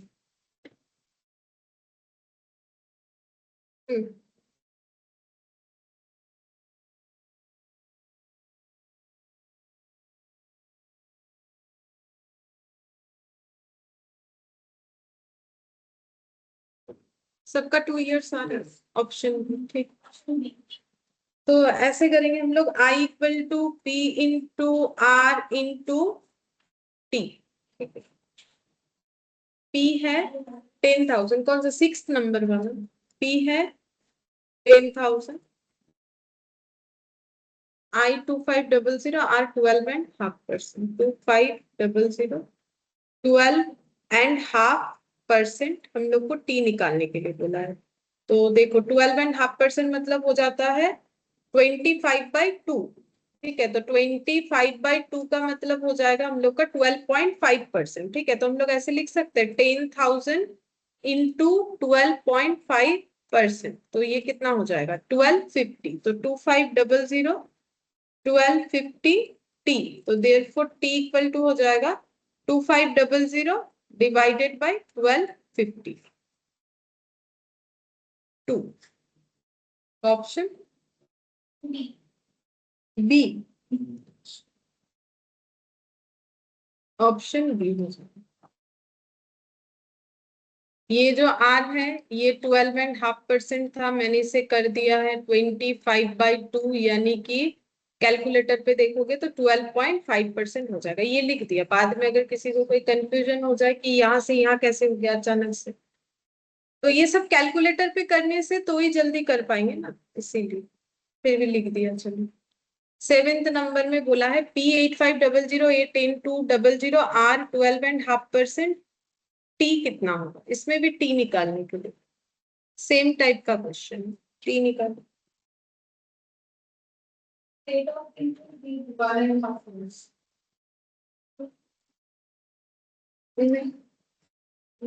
1.5 ईयर नहीं है। ये थोड़ा सा क्वेश्चन में एक पॉइंट आएगा, ठीक है। तुम लोग सही तो निकालो, 1.5 तो नहीं होगा, कुछ और बोलने से ठीक था, 1.5 तो नहीं।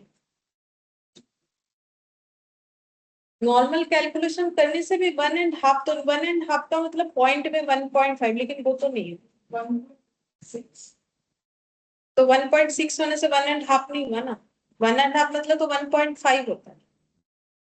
तो 1.5 से ज्यादा आ रहा है तो हम लोग कम तो नहीं बोल सकते। 7. 1.5 में ग्रेड बॉक्स हो गया। लेकिन देश और तो 1.7. हाँ 1 ईयर 7 मंथ्स तो होगा, बट उससे प्रूफ कैसे करोगे कि 1 ईयर 7 मंथ्स ही हो रहा है। प्रूव इन द सेंस कि एग्जाम में देख के समझोगे कैसे, तो वही मुझे समझाना है इस पॉइंट में। बाकी क्वेश्चन तो 6th जैसा ही है, एज इट इज क्वेश्चन है, बट इसका जो डेटा है उसके लिए समझना जरूरी है। देखो यहाँ पे लिखते 7th वाले में सेम टाइप ऑफ क्वेश्चन है, ठीक है। तो क्या लिखना पड़ेगा, I 1.6 into 12 for 19.2%. 19 এটা মাসে দেখি তাহলে 12 মাসে 1 বছর আর 12 প্লাস 7 করলে 19 মানে মিটার পাবেন। 7 months তো হচ্ছে, তুমি যেটা করছো তাতে তো তোমার 19 মাস না কত বেরিয়ে, তাহলে 19 হলে তো 12 মাস হলে তো 7 মাস হয়ে যাবে, তবে 19 হবে। হ্যাঁ সেটাও করতে হবে। तो A 10,200 और P है 8,500, तो P है 8,500, R कितना है 12.5%, हम लोग को T निकालने के लिए बोला, तो ये डिफरेंस कितना आ रहा है 17 से, ठीक है। तो 8,500 ये हो जाएगा 8,500 इंटू 25/2% इंटू T, तो हाँ 1.6 आएगा। उसके बाद इसका चेंज देखना, 8,500 इंटू 25/2 और डिवाइडेड बाय 100, अगर परसेंटेज है तो इस तरीके से कर सकते हो 1062.5, ऐसे भी कैलकुलेटर पे कर सकते हो। कैसे किया मैंने, 8,500 इंटू 25/2 किया, क्योंकि ये परसेंट है तो फिर से डिवाइड क्या करना पड़ेगा 100, तो हो जाएगा। तो टी कितना आ जाएगा 1700 डिवाइडेड बाय 1062.5, 1700 डिवाइडेड बाय 1062.5, तो ये कितना आ गया 1.6, ठीक है। 1.6 क्या है, ईयर है, क्योंकि टी हमेशा किस में आता है ईयर में आता है, ठीक है। अब देखो यहाँ पर ऑप्शंस क्या क्या है, 1 ईयर 7 मंथ्स, तो देखो कौन सा ऑप्शन नहीं होगा, हम लोग कंफर्म है 2 ईयर्स तो नहीं होगा, क्योंकि 1.6, अब तुम लोग अप्रोक्सीमेशन में 2 ईयर्स नहीं होगा, नहीं ये वाला नहीं, क्योंकि 1.5 का मतलब कितना होता है 1.5 ईयर्स, लेकिन हम लोग का आंसर कितना आया हुआ है 1.6 ईयर, तो आंसर को तो कम करके बोल नहीं सकते, राउंड में हम लोग एक डेटा बढ़ा सकते हैं, लेकिन कम कैसे कर सकते, कम तो नहीं कर सकते। तो अब हम लोग के पास 1, 2 और 3 ऑप्शन रह रहे, या तो ये 2 होगा या तो नन ऑफ दिस होगा। तो 1 ईयर 7 मंथ्स है, 2 ईयर्स है। अब देखो इसमें से नियरेस्ट आंसर कौन सा लग रहा है, 1 ईयर 7 मंथ्स, क्योंकि हम लोग का 1.6 है, ठीक है। तो 1.6 का मतलब 1.6 जो है उसका मतलब 7 मंथ्स भी हो सकता है, और अगर ज्यादा देखें तो 2 ईयर्स भी हो सकता है, लेकिन कंफर्म कैसे करोगे, तो ये देखो इस तरीके से हो जाएगा। 1.6 ईयर्स को अगर हम लोग स्प्लिट करके लिखे तो ऐसा लिख सकते हैं 1 ईयर प्लस 0.6 ईयर्स, क्योंकि ईयर्स और ईयर्स ही तो ऐड होता है, ठीक है। अब इसको मंथ में कन्वर्ट करना है, तो 0.6 ईयर्स मतलब कितना मंथ, कैसे निकालोगे, इंटू 12, क्योंकि 1 ईयर मतलब 12 मंथ्स, तो 0.6 ईयर्स मतलब कितना मंथ, ठीक है। ऐसे बचपन में करते थे ना हम लोग इस तरीके से, इतना मंथ, तो 1 ईयर प्लस कितना मंथ हो जाए 7.2 मंथ्स, ठीक है। तो इस चीज को अब कंबाइन ली, जैसे 1.6 को स्प्लिट किया, तो ये स्प्लिट किए हुए डेटा को अगर कंबाइन करोगे तो इसको लिख सकते हो 1 ईयर 7.2 मंथ्स, ठीक है। ऐसे लिख सकते हैं, जैसे 1.6 को ऐसे लिखा, तो दो स्प्लिटेड डेटा को जब कंबाइन करो तो 1 ईयर 7.2 मंथ्स। अब बोलो कौन सा आंसर नियरेस्ट लग रहा है तुम लोग, ऑप्शन ए, ठीक है। भले ही उसमें 7 मंथ्स के साथ 0.2 का कोई कंसेप्ट दिया नहीं, बट 2 ईयर्स तो नहीं हो रहा है ना, आसपास का क्या हो गया। अब तुम लोग ये बोल सकते हो कि तब तो मैम नन ऑफ दिस कर दीजिए, ये भी कौन सा ज्यादा मैच हो रहा है, मैच तो हो नहीं रहा है। लेकिन टाइम वैल्यू ऑफ मनी वाला जो चैप्टर है उसमें हमें नियरेस्ट आंसर जब तक मिलेगा तब तक करते जाना है, क्योंकि यहाँ पर अप्रोक्सीमेशन बहुत ज्यादा हो जाता है, ठीक है। तो अगर एकदम मैच नहीं होता है तब जाके नन ऑफ दिस देना है, अगर थोड़ा भी आसपास का आंसर हुआ तो ऑप्शन जो है डेटा वाला ही चूज करना है। नन ऑफ दिस जब कुछ नहीं मैच होगा तभी नन ऑफ दिस चूज करना है, नहीं तो हमेशा जो नियरेस्ट आंसर होगा वो चूज करना है। सिर्फ इसी चैप्टर के लिए ये बात वैलिड है, बाकी और किसी चैप्टर के लिए नहीं होगा, ठीक है। अच्छा, फिर बोल रहे the sum required to earn a monthly interest of 1200 at 18% per annum SI, तो क्या बोल रहा है, क्या पूछा, क्या है ये बोलो, निकालने क्या बोला है, प्रिंसिपल, कितना प्रिंसिपल अमाउंट हम लोग इन्वेस्ट करें ताकि हमें इंटरेस्ट मंथली कितना मिले, और रेट क्या है 8% पर एनम, तो निकाल, ओ 18%, 8%, 18%, हाँ 80,000।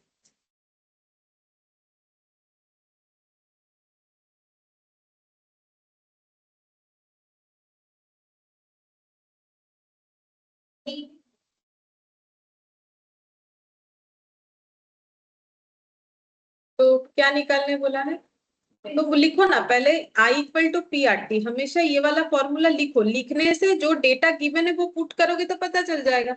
तो क्या दिया हुआ है, सम रिक्वायर्ड मतलब पी निकालना है, मंथली इंटरेस्ट कितना है 1200, तो इंटरेस्ट कितना है 1200, लेकिन ये क्या है मंथली, लेकिन हम लोग का ये जो आई निकलता है क्या ये मंथली इंटरेस्ट निकलता है ईयरली, तो इसको क्या करोगे, या तो इसको ईयरली कर दो या फिर ऐसा कर सकते हो इसको 1200 ही रहने दो, ठीक है।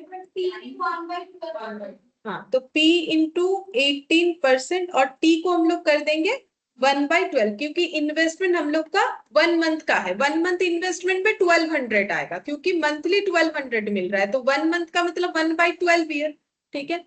तो 1200 equal P into 18% divided by 12। देखो जैसे मेरे कैलकुलेटर पे 18% करने से 0.18 आ रहा है, तुम लोग का देखो कि वो आता है कि नहीं, तब ना हो। अब फिर इंटू कर दिया, तो ये हो जाएगा 1200 डिवाइडेड बाई 0.015, हाँ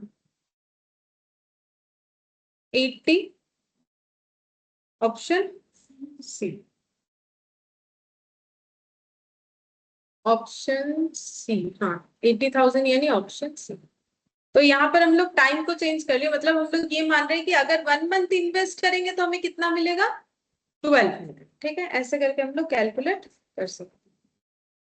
और अगर इंटू 12 करोगे तो भी हो जाएगा। देखो एक चीज, अगर इंटू 12 करते हो और मैंने इस तरीके से कैलकुलेट किया, अगर हम लोग इसको क्रॉस मल्टीप्लीकेशन करते हैं तो इसका 1200 इंटू 12 नहीं हो जाएगा, P इंटू 18% इंटू 1। तो इसका मतलब एक साल इन्वेस्ट करने से इतना इंटरेस्ट मिलेगा, इसका मतलब तो यही हुआ ना। तो इससे भी तो तुम लोग का वही आंसर आ जाएगा, वो तो कैलकुलेटर पे किया बोल के ये निकाल दिया, क्रॉस मल्टीप्लीकेशन करने पे तो वही कंसेप्ट आ जाता। तो ऐसे भी हो जाएगा। अगर इंटरेस्ट को 1 ईयर का बना दोगे इन्वेस्ट, तो फिर टी को 1 लिख देना।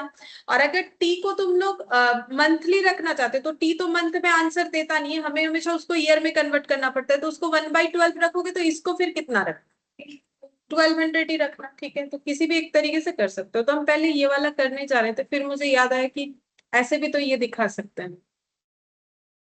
अच्छा, ये हो गया हम लोग का option C, 9th number. A sum of money amounts to 6200 in 2 years and 7400 in 3 years, the principal and rate of interest दोनों निकालने के लिए।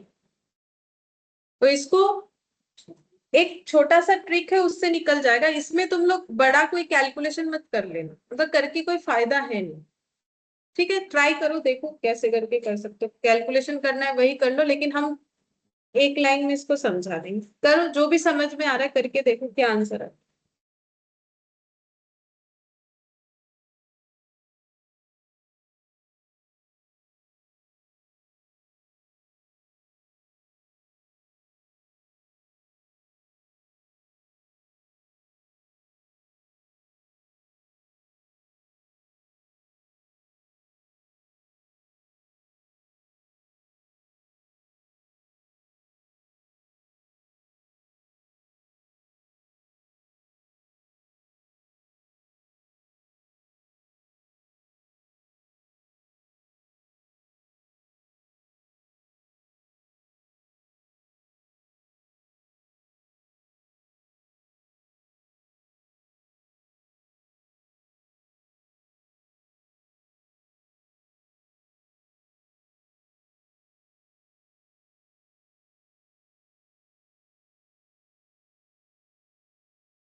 देखो, बोल रहा है कि ए sum of money amounts to 6200, तो 6200 इन 2 years, तो इसका मतलब ऐसा बोल सकते हैं हम लोग कि कोई एक अमाउंट जो कि प्रिंसिपल है, वो कितने समय बाद 6200 हो जाएगा, 2 साल बाद। तो ये 1 साल, फिर ये 2 साल, ठीक है। ये 2 साल का इन्वेस्टमेंट दिखा दिया, 2 साल बाद कितना हो जाएगा 6200। तो 1 साल बाद जो अमाउंट होगा उसको हम A1 बोल रहे हैं, फिर नेक्स्ट ईयर जो अमाउंट बनेगा उसको हम क्या नाम दे रहे हैं, A2 नाम दे रहे, ठीक है। अच्छा, अब बोल रहा है कि एंड 7400 इन 3rd year, तो 3 साल बाद ये कितना बन जाएगा, ठीक है। तो ये A1 A2 A3 मैंने क्या लिखा है, कुछ नहीं, हम ये बोल रहे हैं कि प्रिंसिपल 1 साल बाद जो अमाउंट बनेगा वो बोल रहे हैं A1, फिर नेक्स्ट ईयर जो होगा उसको A2, फिर नेक्स्ट ईयर जो होगा वो A3, ठीक है। अच्छा, अब प्रिंसिपल और रेट ऑफ इंटरेस्ट हम लोग को निकालने बोला है, हम लोग को बोला है P कितना है बताओ। हाँ, P निकालने नहीं, निकालने बोला है, मैंने बेर करते बोला, बोले नहीं बोला। अच्छा, तो अब देखो 6200 7400 हो रहा है। हम लोग क्या पढ़ रहे हैं, सिंपल इंटरेस्ट, जिसमें इंटरेस्ट रेट क्या होता है, सॉरी इंटरेस्ट का अमाउंट क्या होता है, बोलो, स्टार देके लिखवाया जो, सेम सेम। हर साल इंटरेस्ट क्या होगा, सेम नहीं होगा। यहाँ पर जब हम लोगों ने स्टार्ट किया तभी तो तुम लोग को इसलिए लिखवाया स्टार देके कि 100 100 200 रुपया हुआ था ना, A B वाला एग्जाम्पल, ठीक है। तो हमेशा इंटरेस्ट का अमाउंट क्या होता है, सेम होता है, ठीक है। जैसे कि ये वाला देखो, जैसे यहाँ पर 500 रुपए 100 रुपए लग के पहला अगर अमाउंट पूछो तो कितना होगा, 5100, फिर 5100 में 100 लग के कितना हुआ 5200। तो अगर मुझे ये अमाउंट पता है, ये अमाउंट पता है, तो हम इंटरेस्ट नहीं निकाल सकते, ठीक है, इंटरेस्ट निकाल सकते हैं ना। तो वैसे ही इस क्वेश्चन में देखो, अब इस क्वेश्चन को समझो, यहाँ पर ऐसा थोड़ा दिमाग में लगाना पड़ेगा, नहीं तो इसका ना बहुत बड़ा इक्वेशन होगा। तो 7400 बना कितने अमाउंट से, ठीक है, मतलब यहाँ पर कुछ एक अमाउंट था जिसमें इंटरेस्ट ऐड होके अमाउंट बना, फिर उसमें सेम इंटरेस्ट ऐड होके ये अमाउंट बना, फिर सेम इंटरेस्ट ऐड होके ये अमाउंट बना। तो मतलब यहाँ पर 6200 जो 7400 हुआ, तो कितना ऐड होके हुआ होगा 1200, ठीक है। तो 1200 ऐड होके इतना हुआ। अच्छा, तो अब यहाँ भी इसका मतलब इंटरेस्ट कितना है 1200, अब यहाँ भी इंटरेस्ट कितना है 12, तो बाकी बैक में जाके A1 निकालो। तो अगर 6200 हुआ है, तो पहले ये कितना था 5000 रहा होगा, तभी तो 5000 में 1200 लग के कितना हुआ 6200। अब ये 5000 है, 5000, ये 1200, तो फिर प्रिंसिपल 3800, ठीक है। तो प्रिंसिपल का तो आंसर तुम लोग को मिल गया, ए लिख दिया गलती से, प्रिंसिपल का आंसर तो तुम लोग को मिल गया कितना 3800। अब एक बार ऑप्शन देखो, कुछ ऐसा ऑप्शन है कि नहीं, हाँ है 3800। अब यहाँ तो एक अच्छा चीज है, देखो ऑप्शन ए है, पता चल रहा है, लेकिन मान लो दो 3800 रहा, तो फिर ये भी निकालना पड़ेगा इंटरेस्ट रेट। तो प्रिंसिपल मिल गया तो इंटरेस्ट रेट तो निकाल ही लोगे, इंटरेस्ट भी तो पता चल गया, तो निकाल के एक बार कंफर्म कर लूं। तो आई इक्वल टू क्या होता है, ठीक है, तो आई कितना है 1200, पी कितना है 3800, आर बाई 100, और टी कितना है, कितने साल का इन्वेस्टमेंट है टोटल 3, 1 2 3। लेकिन ये वाला जो है 1200, ये इंटरेस्ट अमाउंट ये तो 1 ईयर का है ना, तो हम लोग ये 1 ईयर का दिखाएंगे, क्योंकि अगर तुम लोग 3600 करोगे तो उसको 3 इयर्स दिखा देना। बात समझ में आए, अगर 1200 के जगह तुम लोग लिखोगे 3600, तो तुम लोग उसको दिखा सकते हो। हाँ, तो ये कितना आ जाएगा, ये 2 जीरो कट गया, ठीक है, यहाँ पर हम काट देते हैं, ठीक है। तो आर कितना हो जाएगा 1200 डिवाइडेड बाई 38 कितना होगा 31 31.58777। अच्छा, तो 58 होगा, ठीक है। अच्छा, और एक तरीके से भी देख लो, मतलब सिर्फ वैल्यू चेंज करेंगे और कुछ नहीं। अगर तुम लोग बोलोगे हम लोग टोटल इंटरेस्ट लेंगे, जैसे अभी तक ले रहे थे कि भाई 3800 7400 हुआ, तो टोटल इंटरेस्ट 3600। तो अगर यहाँ 3600 कोई लिखे हो, तो पी भी कितना लिखना है 3800, आर कितना लिखना है, और ये लेकिन फिर 3 लिखना पड़ेगा, तब तो 3 साल लिखना पड़ेगा ना। अब कितना आएगा चेक करो, इतना ही आना चाहिए, चेक कर लो एक बार कितना है, 00 से ये कट गया 38, तो 3600 इक्वल टू 8 3 24 से 4 3 3 9 10 11 114 आर। तो आर कितना हो जाएगा, आना तो चाहिए, आ रहा है 31.5। तो देखना पड़ेगा कि हम लोग क्या लिख रहे हैं। तो अगर 1 साल लिख रहे हैं, तो फिर ये टाइम पीरियड 1 साल का, तो और अगर हम लोग 3 इयर्स का लिखेंगे, क्योंकि अब तक हम लोग तो टोटल इंटरेस्ट ही कर रहे थे, तो ठीक है कर सकते हो, तब तुम लोग को 3 लिखना पड़ेगा, ठीक है। किसी भी तरीके से करो आंसर आ जाएगा, क्योंकि ये सिंपल इंटरेस्ट है, क्योंकि हर बार इंटरेस्ट क्या होता है सेम होता है। अब ये क्वेश्चन में अगर तुम लोग इसका इक्वेशन बनाने जाओगे, तो उसमें 2 बड़ा बड़ा इक्वेशन होगा, फिर उसको तुम लोगों को करना पड़ेगा सॉल्व, क्योंकि 2 मिसिंग फिगर है, ठीक है। तो आर का आंसर हो जाएगा 31.58% और ऑप्शन ए, ठीक है, ऑप्शन ए। और अगर एग्जाम में ऐसा होगा तो अच्छा ही बात है, देखो 3800 से तो कोई है नहीं, फिर भी कहीं नन ऑफ दिस तो नहीं होगा, उसके लिए तो ये कंफर्मेशन करना पड़ेगा, ठीक है। अब ये वाला भी वैसे ही ट्रिक से ही होगा, ये वाला क्वेश्चन 10th वाला, सोच के देखो, जैसा मैंने बोला वैसा ड्रॉ करके करोगे तो हो जाएगा। ये sum of money double itself in 10 years, the number of years it would triple itself. तो आंसर क्या होगा, कुछ कैलकुलेशन नहीं करना है, जैसे मैंने अभी दिखाया वैसे ही सोचना, करके देखो, दिमाग लगाओ दिमाग।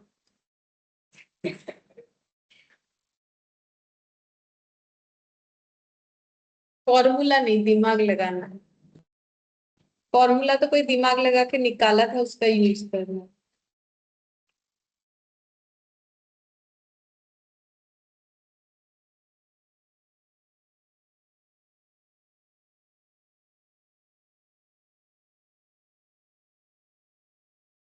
15 year. 15 years नहीं 20 years।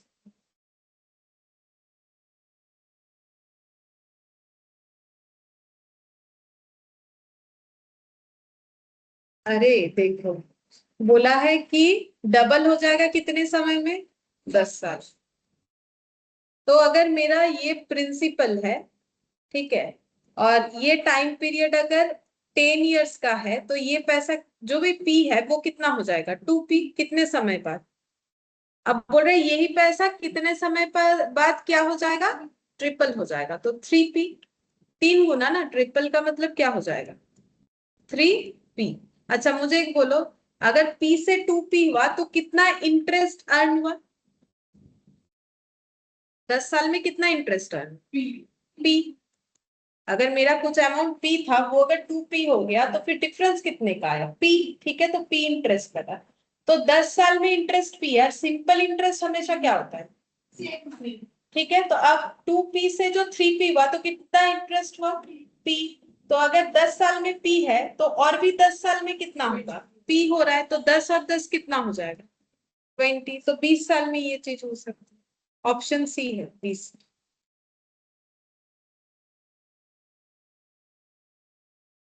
या फिर ऐसे 100 से भी समझ सकते हो। देखो 100 रुपए कितना हो जाएगा, 200 रुपए, कितने दिन बाद बोल रहा है, 10 साल। ठीक है, तो फिर इंटरेस्ट कितना हुआ, 100 रुपया।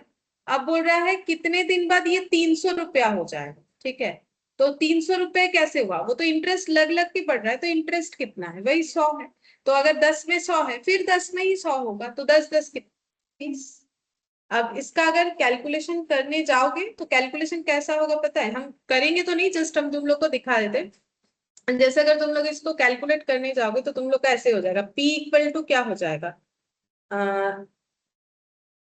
ऐसे होगा, देखो a equal to p plus I. ठीक है, तो a कितना लिखोगे, 2p, p क्या है, p, i क्या हो जाएगा, p into r into t। ठीक है, अब 2p माइनस p कर दो। ठीक है, ये p इधर आ गया, तो p इंटू r तो नहीं बताया ना।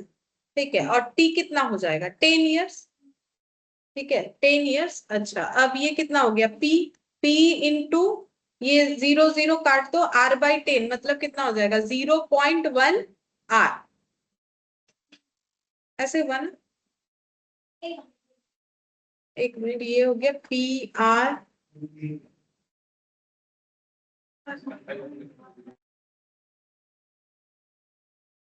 नहीं इसको सॉल्व कर सकते, इसको कैसे निकाल लेंगे। हम लोग को पूछा क्या है, कितने समय बाद 3p होगा, t पूछा है, और t तो मैंने 10 साल लिख दिया, वो तो निकाला था, ये नहीं लिख सकते, सॉरी ये नहीं लिख सकते ना, ये मेरा तो t रहेगा, वो तो मैंने उसमें निकाला है। लेकिन अगर तुम लोग सॉल्व करके करोगे तो तुम लोग को t तो पता नहीं चलेगा ना, तब तुम लोग का इधर कितना आ जाएगा वो देखना चाहिए। और 10 इयर्स बोला है ना, डबल। अच्छा ठीक है, तो p इंटू r/100 इंटू, हाँ 10 इयर्स में डबल होगा तो ये 10 हो जाएगा। ठीक है, तो ये 0 0 कट गया, तो ये 2, ये ठीक लिखा है मैंने, a डबल हो जाएगा, p प्लस p/r/t, 10 हो गया। ठीक है, तो ये p लिखेंगे, इधर कितना हो जाएगा, ठीक ही हो रहा है, ये 0 0 कट जाएगा, ये कितना है, 0.1 r। अच्छा तो फिर ये दोनों साइड से p भी क्या हो जाएगा, कट जाएगा। या फिर इसको हम लोग ऐसे लिख सकते हैं, r इक्वल टू क्या हो जाएगा, p divided by p into 0.1। तो फिर p कट गया, 1 डिवाइडेड बाय 0.1 कितना होता है, 1 डिवाइडेड बाय 0.1, 10%। ठीक है, अब बोला है कितने समय में ये ट्रिपल होगा। ठीक है, तो i इक्वल टू क्या हो जाएगा, p into r into t। ठीक है, तो अब यहाँ पर, अच्छा ट्रिपल होगा तो फिर से ऐसे ही वाला इक्वेशन बनाना पड़ेगा, a equal to p plus I. तो a कितना हो जाएगा, 3p, और ये कितना है, p, और i कितना हो जाएगा, p, r तो पता चल गया 10%, और t निकालना पड़ेगा। अब 3p माइनस p, और ये p इंटू 10%, 0.1 t। ठीक है, तो अब ये हो गया p इंटू 0.1 t। तो इधर से p चला गया 2 इक्वल टू 0.1 t, तो t हो जाएगा 2/0.1। कितना आ रहा है? तो अभी ये कितना टाइम लग रहा है, ठीक है, इस तरीके से होगा। बट इसमें देखो कितने आसानी से समझ में आ गया। बस ये लॉजिक था कि हम लोग का इंटरेस्ट हमेशा क्या होगा, सिंपल इंटरेस्ट है तो ही ये कर सकते हो, अदरवाइज नहीं, क्योंकि सेम होता है। अच्छा, अब यहाँ पर कंपाउंड इंटरेस्ट थोड़ा सा स्टार्ट करके रखते हैं। देखो कंपाउंड इंटरेस्ट में क्या होता है, कंपाउंड इंटरेस्ट, क्योंकि ये टॉपिक काफी बड़ा है, इसमें एन्युटी वगैरह बहुत सारा चीज होता है। तो कंपाउंड इंटरेस्ट और जो इंटरेस्ट है उसमें मेन फर्क कुछ ऐसा होता है, जैसे मान लो कि अगर कंपाउंड इंटरेस्ट में कुछ एक अमाउंट हम लोग इन्वेस्ट कर रहे हैं 2 इयर्स के लिए, तो 50,000 मान लो इन्वेस्ट कर रहे हैं, तो ये मेरा प्रिंसिपल लिखा हुआ जो भी है वो सेम रहेगा, PIR वैसे ही रहेगा। अब मान लो इंटरेस्ट रेट है 7% पर एनम, ठीक है, 2 साल के लिए इन्वेस्ट कर रहे हैं, तो बोलो कि कितना पहले साल इंटरेस्ट कितना मिलेगा, 50,000 इंटू 7% इंटू 1 ईयर, कितना हो जाएगा 3500, ठीक है। अब पहले साल अमाउंट अगर चेक करें, A1 लिख देते हैं, कितना हो जाएगा 53,500। अब नेक्स्ट ईयर जब इंटरेस्ट लगेगा, कंपाउंड इंटरेस्ट बोल रहा है कि 50 पे नहीं लगेगा, ठीक है, कितने पे लगेगा 53,500 पे लगेगा। हाँ, यही मेन डिफरेंस है, ये भी 1 ईयर का होगा, तो कितना आ रहा है 3745 होना चाहिए, ठीक है। तो टोटल कितना हो रहा है, A2 53,500 हुआ था पहले, अब कितना हो गया 3745, टोटल लगाओ कितना हो गया 57,245। तो इंटरेस्ट कितना हो जाएगा अगर टोटल निकालोगे, 3500 प्लस 3745। लेकिन ये तो हो गया काफी डिफिकल्ट एक प्रोसेस, तो इसके लिए क्या हमारे पास कोई फॉर्मूला है? हाँ है, बिल्कुल फॉर्मूला है, फॉर्मूला से हम लोग कर सकते हैं। तो फॉर्मूला हम लोग का कैसा है, फॉर्मूला हम लोग का ऐसा है, A equal P into 1 plus I whole to the power n होता है, ठीक है। तो A का मतलब वही जो सिंपल इंटरेस्ट में है, अमाउंट और एक्यूमुलेटेड अमाउंट।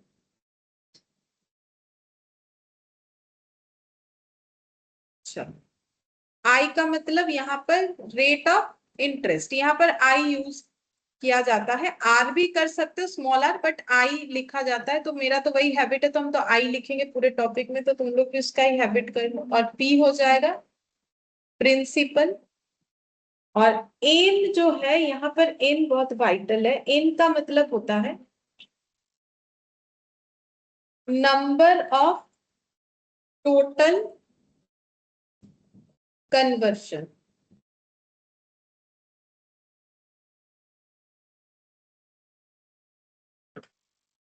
पर एनम, ठीक है, number of total conversion per annum. और टी कैसे निकलता है, टी हो जाता है, टी का मतलब हो जाएगा टाइम इन ईयर। टी यहाँ है नहीं, लेकिन टी का यूज होगा, बताते हैं कैसे होगा। हम लोग को एन निकालने के लिए टी का जरूरत होगा, एन इक्वल टू हो जाएगा टी इंटू, अच्छा ये ना पर एनम मत लिखो, ये वाला सिर्फ लिखो नंबर ऑफ टोटल कन्वर्जन, ठीक है। यहाँ पर होगा T into number of conversion per annum, conversion per annum, सब समझा देंगे, जैसे जैसे लिख रहे वैसे लिखो। और आई की यहाँ पर लिखो रेट ऑफ इंटरेस्ट, इसके आगे लिखो adjusted rate of interest, adjusted rate of interest लिखना पड़ेगा, ADJ लिख दो ना अगर ज्यादा जगह नहीं है तो। एडजस्टेड रेट ऑफ इंटरेस्ट, सिर्फ रेट ऑफ इंटरेस्ट नहीं होगा, एडजस्टेड रेट ऑफ इंटरेस्ट करना पड़ेगा। अच्छा, अब ये फॉर्मूले को पहले अप्लाई करो इस क्वेश्चन पे, जहां पर हम लोगों ने कैलकुलेट करके निकाला है 57,245, ठीक है। तो कैसे कैलकुलेट करोगे, तो अगर हम लोग को एक्यूमुलेट अमाउंट निकालना है तो हम लोग लिखेंगे पी मतलब कितना है मेरे एग्जाम्पल में 50,000, ठीक है, 1 ही रहेगा। आई का मतलब रेट ऑफ इंटरेस्ट 7%, यहाँ एडजस्ट का अभी दिमाग में मत लाओ, एडजस्ट का कंसेप्ट हम समझा देंगे, ठीक है। अभी 7% नॉर्मल जैसे सिंपल में सोचे हो वैसे ही लिखो, आई का मतलब रेट ऑफ इंटरेस्ट यानी 7%। एन का मतलब number of conversion, total conversion. अब इसका मतलब हम बताते हैं। इसका मतलब सिंपल है कि मुझे साल में कितना बार इंटरेस्ट मिलेगा। तो अगर मेरा 2 साल का इन्वेस्टमेंट है तो मुझे साल में कितना बार इंटरेस्ट मिलेगा? 2 साल का इन्वेस्टमेंट है तो पूरे 2 साल में कितना बार इंटरेस्ट? 2 बार, ठीक है, एक बार फिर एक बार। तो यहाँ पर एन कितना हो जाएगा? 2। और एन कैसे निकाला जाता है? क्या लिखा है देखो मैंने, टी मतलब जितने साल का इन्वेस्टमेंट है, कितना? 2। Number of conversion per annum, तो इंटरेस्ट कैसे दिया जा रहा है? एनुअली, ठीक है। तो एक साल में इंटरेस्ट कितना बार दिया जा रहा है? एक बार। तो फिर 2 साल में कितना बार हो जाएगा? 2 बार। तो एन का वैल्यू क्या हो जाएगा? 2। इस हिसाब से करना पड़ेगा। तो अब इसको कैलकुलेटर पे कैसे करोगे? तो 7 डिवाइडेड बाई 100 करना है सबसे पहले, फिर +1 करना है, फिर इंटू देना है, फिर इक्वल देना है। तो 2 बार मल्टीप्लाई हो जाएगा। अब सबके कैलकुलेटर में सेम नहीं भी हो सकता है, इक्वल किसी का 2 बार देना पड़ सकता है, ऐसा भी कैलकुलेटर में हो सकता है, ठीक है। इंटू 50,000, ठीक है। तो कितना आ गया देखो, 57,245, आसानी से निकल गया, ठीक है। अच्छा, अब इस फॉर्मूले का कंसेप्ट भी समझाते हैं। फॉर्मूला ये बोल रहा है कि अगर इंटरेस्ट रेट 7% है तो 100 रुपए इन्वेस्ट करने पे कितना इंटरेस्ट होगा? 7 रुपीज। अगर हम इसको 100 की जगह 1 रुपए के हिसाब से मानते हैं तो 1 रुपए के लिए कितना हो जाएगा? 0.07। देखो जब हम लोग 7/100 कर रहे हैं तो देखो हम लोग का कितना आ रहा है? 0.07। मतलब इंटरेस्ट कितना हो गया? 0.07 पैसा। तो इसके ऊपर 1 रुपया ऐड करेंगे, मतलब 1 रुपए का परचेसिंग पावर जो गिर जा रहा है वो 1 साल बाद कितना हो जाएगा? 1.07। तो ऐसा करके 2 साल का, ठीक है। तो फिर ये अगर 1 रुपए के ऊपर है तो 50,000 के ऊपर कितना होगा? तो इंटू 50,000। इसीलिए फॉर्मूला इस तरीके से बना हुआ है, ठीक है। एन निकालने का तरीका आना चाहिए। एन का मतलब होता है कि कितना बार मुझे इंटरेस्ट मिलेगा। पहला बात है, ड्रॉ देख के इजीली समझ में आता है कितना बार इंटरेस्ट मिलेगा, 2 बार। फिर भी फॉर्मूले में अगर जाए तो T into number of conversion per annum. तो टी कितना है? टी मतलब जो सिंपल इंटरेस्ट में हम लोग का टी था, टाइम जितने समय के लिए इन्वेस्टमेंट हो रहा है, तो 2 साल के लिए हो रहा है, तो टी का वैल्यू इस केस में कितना हो जाएगा? 2। और हर साल कितना कितना बार इंटरेस्ट मिलेगा? नंबर ऑफ कन्वर्शन का मतलब जितना बार, तो क्योंकि ईयरली इंटरेस्ट दे रहा है तो हर साल कितना करके इंटरेस्ट मिलेगा? कितना बार? 1 बार, ठीक है। तो फिर 2 साल में 2 बार, इस तरीके से होगा। अब अगर ये चीज जो है समझ में आया तो यहाँ पर एक टेबल बनाना है। लिखो conversion period,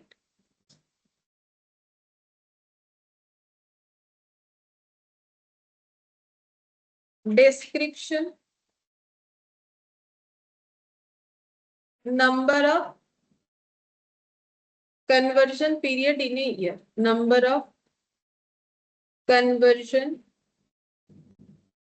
period in a year, number of conversion period in a year. अच्छा,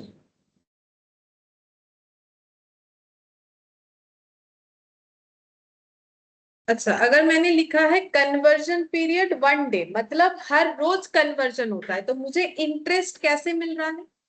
डेली। देखो पहले ये बात समझ में आया कि मैंने अगर लिखा है कि मेरा इंटरेस्ट, कन्वर्जन मतलब जितना बार इंटरेस्ट, अगर मुझे रोज इंटरेस्ट मिलता है, ऐसा कोई है मतलब हर रोज मेरे बुक, देखो अब इंटरेस्ट देने कोई हर रोज आ नहीं रहा है या मेरे अकाउंट में हर रोज नहीं जा रहा है, मतलब वो कंपाउंड होने का तरीका कैसा है कि पर डे मुझे इंटरेस्ट मिलता है, तो उसको क्या बोलेंगे? कंपाउंडेड डेली, ठीक है। तो अगर कंपाउंडेड डेली है तो 1 साल में कितना बार कंपाउंड होगा, मतलब कितना बार इंटरेस्ट?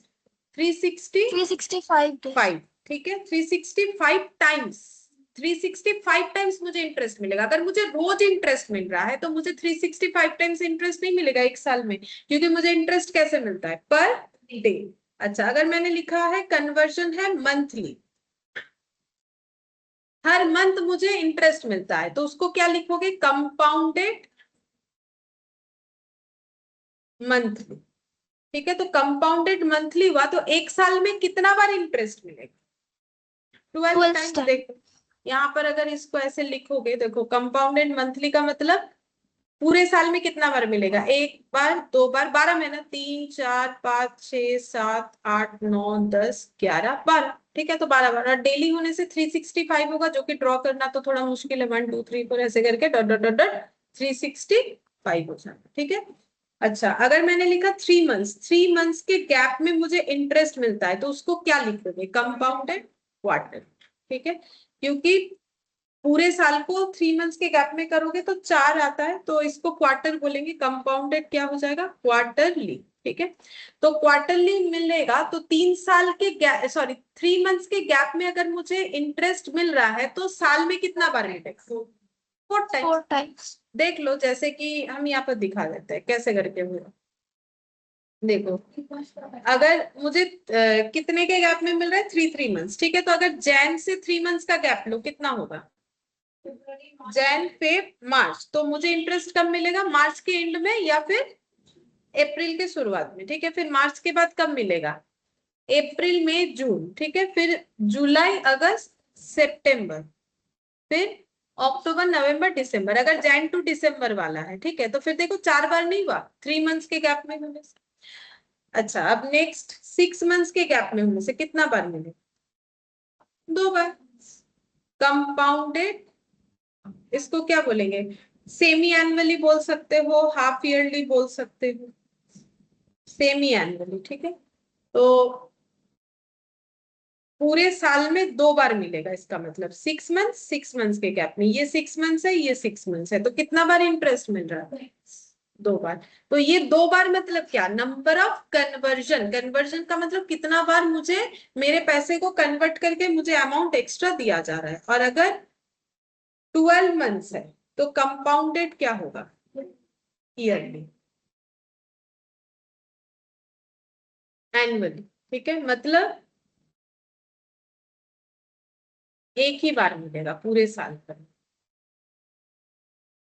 तो वो जो नंबर ऑफ कन्वर्जन है, इसका मतलब समझ में आ रहा है कि नंबर ऑफ कन्वर्जन का मतलब क्या? ठीक है,